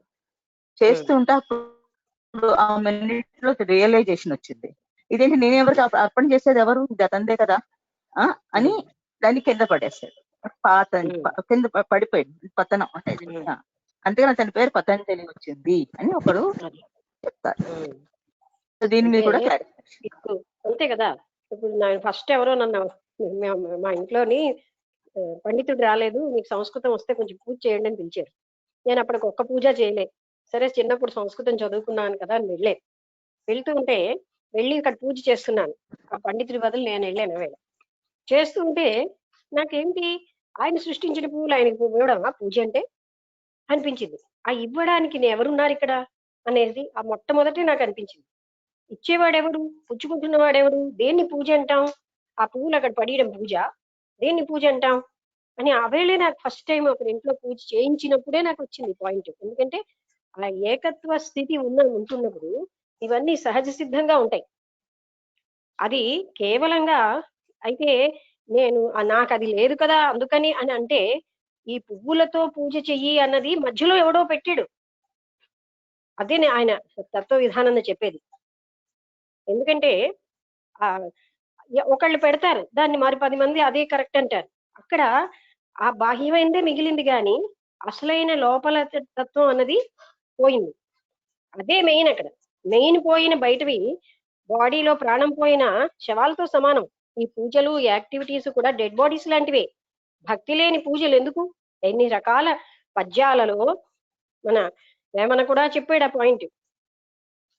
ప్రతిదీ ఒక శివలింగమే అంటాడు ఆయన. అసలైనటువంటి ఆత్మలింగాన్ని చూసుకో అని ఆ విధంగా మనకి ఎందరో చెప్పారు ఈ విషయాలు. కానీ మనం ఏంటంటే అది ఈజీగా ఉంది. అవుట్ సైడ్ థింగ్స్ అక్యుములేట్ చేయడం అవి మనకు అలవాటు కదా. అందుకనే అవుట్ సైడ్ అక్యుములేట్ చేసి అక్కడ పడేయడమే మనకు సులువుగా ఉంది. ఆ హృదయంతో నిరహంకార స్థితితో పరమాత్ముని భావన చేయడం కష్టం గనక మనుషులు ఎక్కువ మంది ఈ మార్గానికి వెళ్ళిపోతున్నారు. అంటే అది మార్గం కాదు, అసలు లేపిస్తే అది డెడ్ బాడీ లాంటిదే. యాక్టివిటీసే. భక్తి శూన్యమైన వాటికి ఏముందండి అక్కడ? ఏ పనైనా ఒకటే. అక్కడ భక్తే మెయిన్. భక్తి హృదయంలో ఉండి పూజ చెయ్యకపోయినా భగవంతుడు ఆనందిస్తాడు. అయ్యో నేనేమి చెయ్యలేదయ్యా నీకు అనే ఆ హృదయం భగవంతుడికి కావాలి. ఆయనకు అంకితమైన హృదయం కావాలి. కానీ ఈ ఇచ్చే వస్తువులు కావాలనేది మనుషులు పెట్టిన పాయింట్. ఎవ్వడికి ఏ భగవంతుడికి అక్కర్లే. నేను చెప్పబోయే పాయింట్ చెప్పదలుచుకున్న పాయింట్ ఏంటంటే అందులోను నాకు అర్థమైంది. కానీ అక్కడ అది అప్పటికే అలాంటి పెట్టి ఉన్నారు కనుక నేను ఆల్రెడీ ఆ ట్రెడిషన్ పువ్వులు ఇచ్చే ట్రెడిషన్ అనేది ఎప్పటి నుంచో నాకు అర్థమైంది. ఆ ట్రెడిషన్ వచ్చింది అప్పటికే వచ్చేసింది. ఈ ట్రెడిషన్ ఎక్కడి నుంచి వచ్చింది? దానికి ఒక లాభం ఏమిటి? Is there anything in this అని మనం చూడాలి కదా. ఆ ట్రెడిషన్ ని సమర్థించుకోవడం కాదు, మన వివేకంతో చూస్తే అవన్నీ కూడా భక్తిహీనమైనప్పుడు అవి డెడ్ బాడీస్ కి ఈక్వల్. అక్కడ భక్తి ప్రాముఖ్యం, ట్రెడిషన్ ప్రాముఖ్యం కాదు. ఆయనలో ఆ స్థితి ఉంది కనుక ఆయన ఇమీడియట్ గా these are his and he is taking and offer చేసేవాడు, ఆఫర్ చేస్తున్నవాడు అన్ని ఒకటన్న స్థితి వచ్చేస్తుంది ఆయన. కనుక ఈ ట్రెడిషన్స్ ఎక్కడొచ్చాయనే కదా అతను క్వశ్చన్ చేస్తున్నది కూడా ఆ తత్వ విధానంద గారు. మధ్యలో ఎవడో పెట్టాడు అనమాట. మన సనాతన ధర్మంలో లేవి. ఎవడో చేస్తే అక్కడ అతను కూడా చెప్తున్నాడు కదా, అందులో జ్ఞానాన్ని ఎందుకు తీసుకోవట్లేదు? ఆ శుష్క ట్రెడిషన్ కాదు మనకు కావాల్సింది. ఆ శుష్కాన్ని మనం ఏం చేయొచ్చు అంటే వెట్టి చేయొచ్చు విత్ అవర్ డివోషన్. ఆ యాక్టివిటీ ఏం చేసినా అది గొప్పదే. అప్పుడు డివోషన్ తో ఉన్న మనస్సు ఏ పని చేసినా అది గొప్పదే.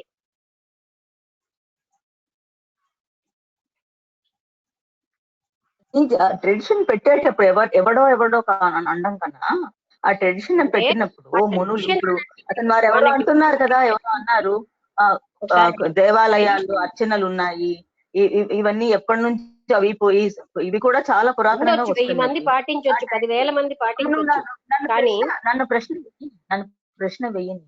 ట్రెడిషన్ పెట్టిన వాళ్ళకు కూడా ఏదో విజ్ఞత ఉంటుంది కదా.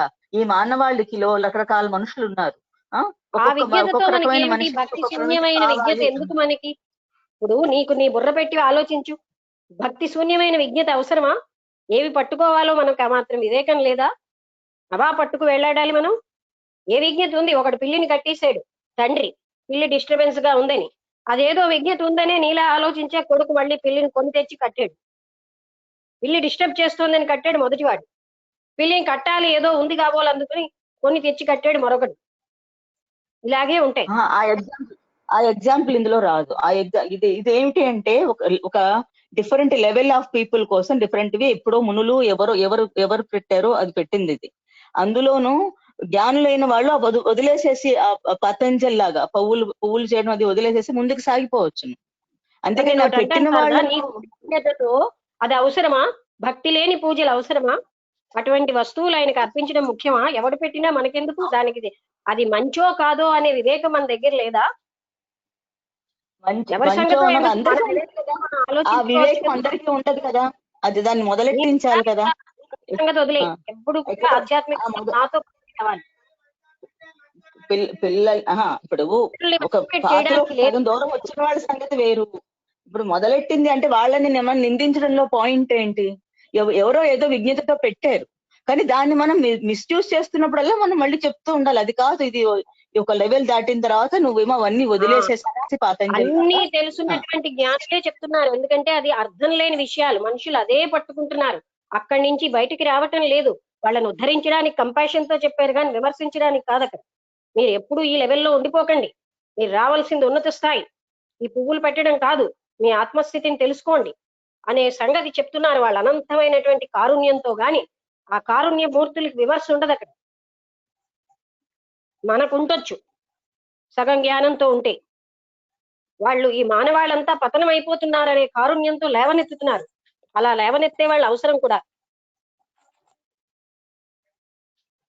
అది మనం పాటించినంత మాత్రంలో అది గొప్పది అనుకోవడానికి లేదు, యాక్సెప్ట్ చేయగలిగే ధైర్యం ఉండాలి. అటువంటి పువ్వులు ఇవ్వడము, అటువంటి పూజ పునస్కారాలు ఏవైతే అవి కానీ వదిలేస్తే, జ్ఞానమే ముఖ్యం అన్నది వదిలేస్తే, ఆ లోవర్ లెవెల్ అంటే స్పిరిచువల్ అంటే ఎక్కువ కర్మ బాధితులు ఉంటారు, బంధాలు బంధించిన వాళ్ళు ఉంటారు కదా, వాళ్ళు they might go into the నాస్తికత్వంలోకి వెళ్ళిపోయి అసలు అనే గొప్ప అని అహంకారం ఎక్కువ పెంచుకునే అవకాశం. ఇది ఒక టూల్ మన అహంకారాన్ని తగ్గించుకుంటుంది. శారదా, ఆధ్యాత్మిక జ్ఞానం నాతో మొదలవుతుంది. నువ్వు ఇతరులను ఎస్టిమేట్ చెయ్యకు. వాళ్ళందరూ నీకంటే ఉన్నతంగా ఉండొచ్చు, అలా ఎవరు వెళ్ళిపోరు. ఇప్పుడున్న మానవులందరూ పరిణతి చెందిన వాళ్లే.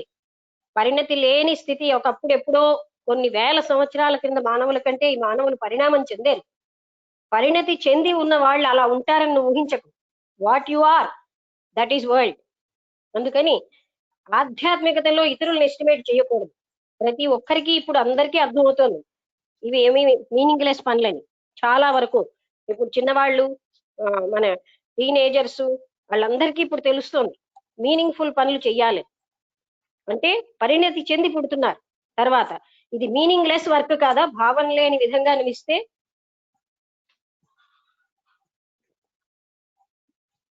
ఎంత సపోర్ట్ చేసినా that it self is meaningless. భావన లేకుండా ఇస్తే మీనింగ్లెస్, కానీ ఆ భావనతో దానిని దేవుడిని కలుసుకుందాము అని ఒక మొదటి మెట్టు వేస్తే అది అందులో తప్పులేదు. ఆ భావనతో నువ్వు పువ్వులే ఇవ్వక్కర్లేదు, భావనతో ఉంటేనే చాలు. అంటే ఇస్తే ఇవ్వచ్చు, లేకపోతే లేదు. పువ్వులు ఇవ్వడమే పూజ అనడానికి లేదు, అది నేను చెప్పేది. ఆ భావన ఉన్నప్పుడు ఏ వర్క్ చేసినా అది పూజే. భావన ఇంపార్టెంట్, లేకపోతే చర్య ఇంపార్టెంట్ అయిపోతుంది. వర్క్ ఈజ్ నాట్ ఇంపార్టెంట్, ఆ భావన ఇంపార్టెంట్. ఆ భావన ఉన్నప్పుడు నువ్వు పువ్వులే ఇవ్వచ్చు, నీ కర్మలే ఇవ్వచ్చు, నువ్వు అందరినీ కూడా దైవ సమానులుగా చూడొచ్చు. ఎన్నో ఉన్నాయి, శుష్కమైన యాక్టివిటీసే పట్టుకోకర్లే, ఇంకా హై లెవెల్కి వెళ్ళొచ్చు మనం. నేను ఎప్పుడో ఆలదిద్దానంటూ ఆలదిద్దుతూ కూర్చోక్కర్లే. ఆమ్ని ప్రజెంట్ గాడిని అంతటా చూడొచ్చు మనం, ఒక విగ్రహంలోనే చూడక్కర్లే.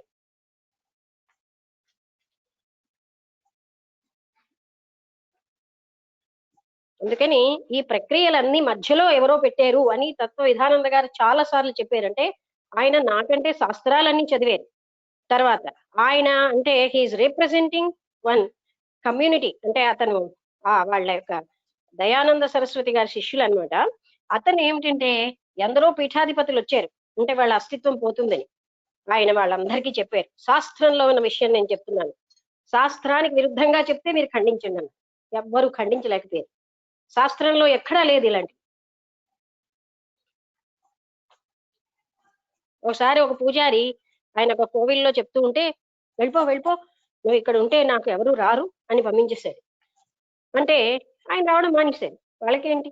అప్పుడు మిగతా వాళ్ళు వెళ్ళి, బాబు మీరు చెప్పిన దాంట్లో చాలా అర్థం ఉంది, మాకు చాలా ఉపయోగపడుతున్నాయి, మీరు రావాలని బతిమాలే. అప్పుడు మళ్ళీ ఆయన వచ్చారు. వీళ్ళకి అన్ని కూడా ట్రెడిషన్, అంటే ఈ ట్రేడ్ పోతోంది కదా, అలాంటి వాళ్లే ఖండిస్తున్నారు. నిజమైనటువంటి భక్తి దగ్గర అవన్నీ యాక్టివిటీస్ తో సంబంధం లేదు. అంటే ఏ యాక్టివిటీ ఉన్నా భక్తి ఉన్నప్పుడు అది పవిత్రమైన యాక్టివిటీ అయిపోతుంది. పూజ అంటే పువ్వులు పడియడమే కాదు, భక్తి పారవస్యం, లేకపోతే పారవస్యం కాకపోయినా లోపల ఆంతరంగికమైన ప్రేమ ఉంటేనే అప్పుడు దాన్ని పూజ అంటాం. అది లేనప్పుడు అది కాదు. దానికి పువ్వులతో పూజ అక్కర్లేదు. ఆయన ఏ యాక్టివిటీ చేసినా పూజే అప్పుడు పువ్వులతో చేసినా పూజే. కానీ అదే పూజ అనే దేంట్లో ఆ కండిషనింగ్ వదిలేయాలంటున్నాను. భక్తి ఉన్నప్పుడు ఆ వ్యక్తి ఒక వ్యక్తికి అభిమానంగా ఆదరించడం కూడా పూజే. అందులో లైవ్లీగా ఉన్న god is very powerful then the god in the image.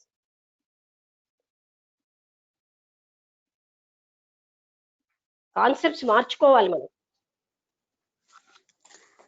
Lakshmi, నేను ఈ పువ్వులు కొనుక్కొని కూడా ఇప్పుడు చాలా మంది పువ్వులు కొనుక్కొని పెడతారు కదా, అది పెద్ద అవసరం అంటావా? కొందరు పువ్వులు కొనుక్కుంటారు, కొందరు ఇళ్ళలోని వెళ్ళి తెంపుకుంటూ ఉంటారు. బీజంలో వసంతలత ఒకసారి బీజం వచ్చింది అనుకో, దానికి ఇన్ని డెకరేషన్ అవసరమా? ఇంత రోజుల పాటు దానికి ఏమోని అది అలంకరించడాలు అవసరమా? భక్తి లేని ఇవన్నీ ఎందుకని? ఆఖరికి అవే మిగిలే. అది నేను అంటున్న పాయింట్ ఇందాక నుంచి. అవి మిగిలే, భక్తి పోయింది. పెండాలు అలంకరిస్తారు, అక్కడ దుర్గాదేవిని పెడతారు. ఆ దుర్గాదేవి మీద భక్తి ఎవరికి? ఎంత లాభం ఎంత నష్టం, లాభ నష్టాలు బేరీజులు వేసుకుంటారు. స్పెండ్ చేసిన దానికంటే ఎక్కువ వచ్చిందా లేదా? ఈ కాలంలో కొంతమంది పీఠాధిపతులు చేసేటటువంటి లక్ష్మీ పూజలు కూడా వాళ్ళు 10 లక్షలు పెడితే 2 కోట్లు వస్తున్నాయా లేదా చూసుకుంటున్నారు. అది పూజ? అలాగే పరిణామం చెందుతోంది చాలా విషయాలు. అసలు పువ్వులు అమ్మడం అనేది ఒక పెద్ద కమర్షియల్ బిజినెస్. బాగా అలా తప్పు కాదు. అమ్మడం కొనేవాళ్ళు ఉన్నంత వరకు అది జరుగుతుంది. వాళ్ళది ఇన్నోసెంట్ పీపుల్, వాళ్ళు ఏం చేయగలరు? వాళ్ళ జీవన ఆధారానికి వాళ్ళు చేసుకుంటారు. అదే అది జీవనాధారంగా పనికి అవుతుంది. అదొక పెద్ద ఒక పరిశ్రమ. వాళ్ళది తప్ప కొనేవాళ్ళది తప్ప? కొనేవాళ్ళది డెఫినెట్ గా. మరి కానీ కొనేవాళ్ళు లేకపోతే వాళ్ళు బతకలేరు. అంటే వాళ్ళు అది ఉన్నది కాబట్టి దాని మీద బతుకుతున్నారు. కానీ చాలా మంది కొనుక్కుంటారు. ఆంధ్రప్రదేశ్ లో నువ్వు ఇప్పుడు డైవర్టెడ్ డిస్కషన్ వెళ్ళిపోతున్నావు. ఆ డిస్కషన్ మనకి ఎందుకు? జీవనాధారం వాళ్ళు బతకడం కాదు, ఒక దాంట్లోంచి అన్ని వస్తూ ఉంటాయి. అది నేను చెప్పేది. అంటే పువ్వులే మెయినా, మరి మనం ఇచ్చే బాహ్య పదార్థాలే మెయినా? ఆ బాహ్య పదార్థాల్లో భక్తి లేకుండా ఉంటే ఎలాగా? భక్తిని అక్కడ ప్రాముఖ్యత ఇస్తున్నాం. అది నేను చెప్పేది. భక్తితో ఉండి ఏ యాక్టివిటీ చేసినా అది పూజే. అందులో మా నాన్నగారు బురదలోంచి వచ్చిన పందికి నమస్కరించండి, అదిగో నంది అన్నారు. అంటే భీంపురి బాబా ఓ సహీహే అన్నారు. మా నాన్నగారు ఇలా అనేవారంటే మీ నాన్నగారే రైట్ అన్నారు. భీంపురి బాబా అనే ఆయన మహాజ్ఞాని.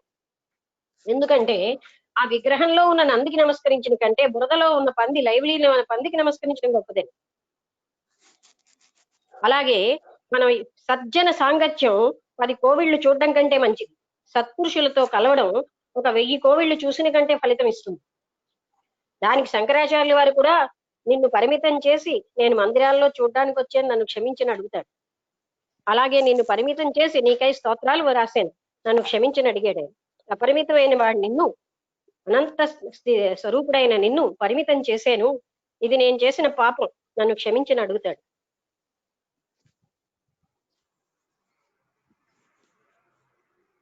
ఓకే, మనం చేస్తున్న మాత్రంలో ఆ యాక్టివిటీ రైట్ అని సమర్థించుకోకూడదు.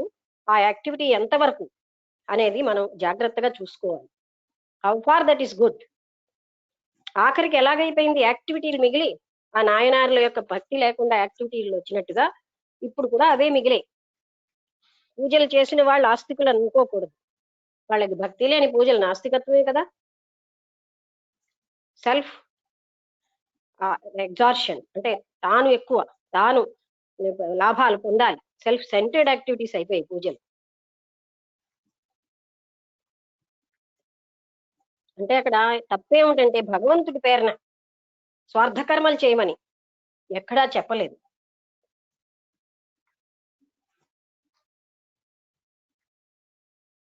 భగవంతుడిని మనం ఆ భక్తి ఉన్నప్పుడు, నా కష్టాల్లో ఉన్నానయ్యా, నువ్వే నాకు సరెండర్, నువ్వు తప్ప నాకు ఎవరూ లేరు అంటే ఆయన తప్పకుండా చేస్తాడు.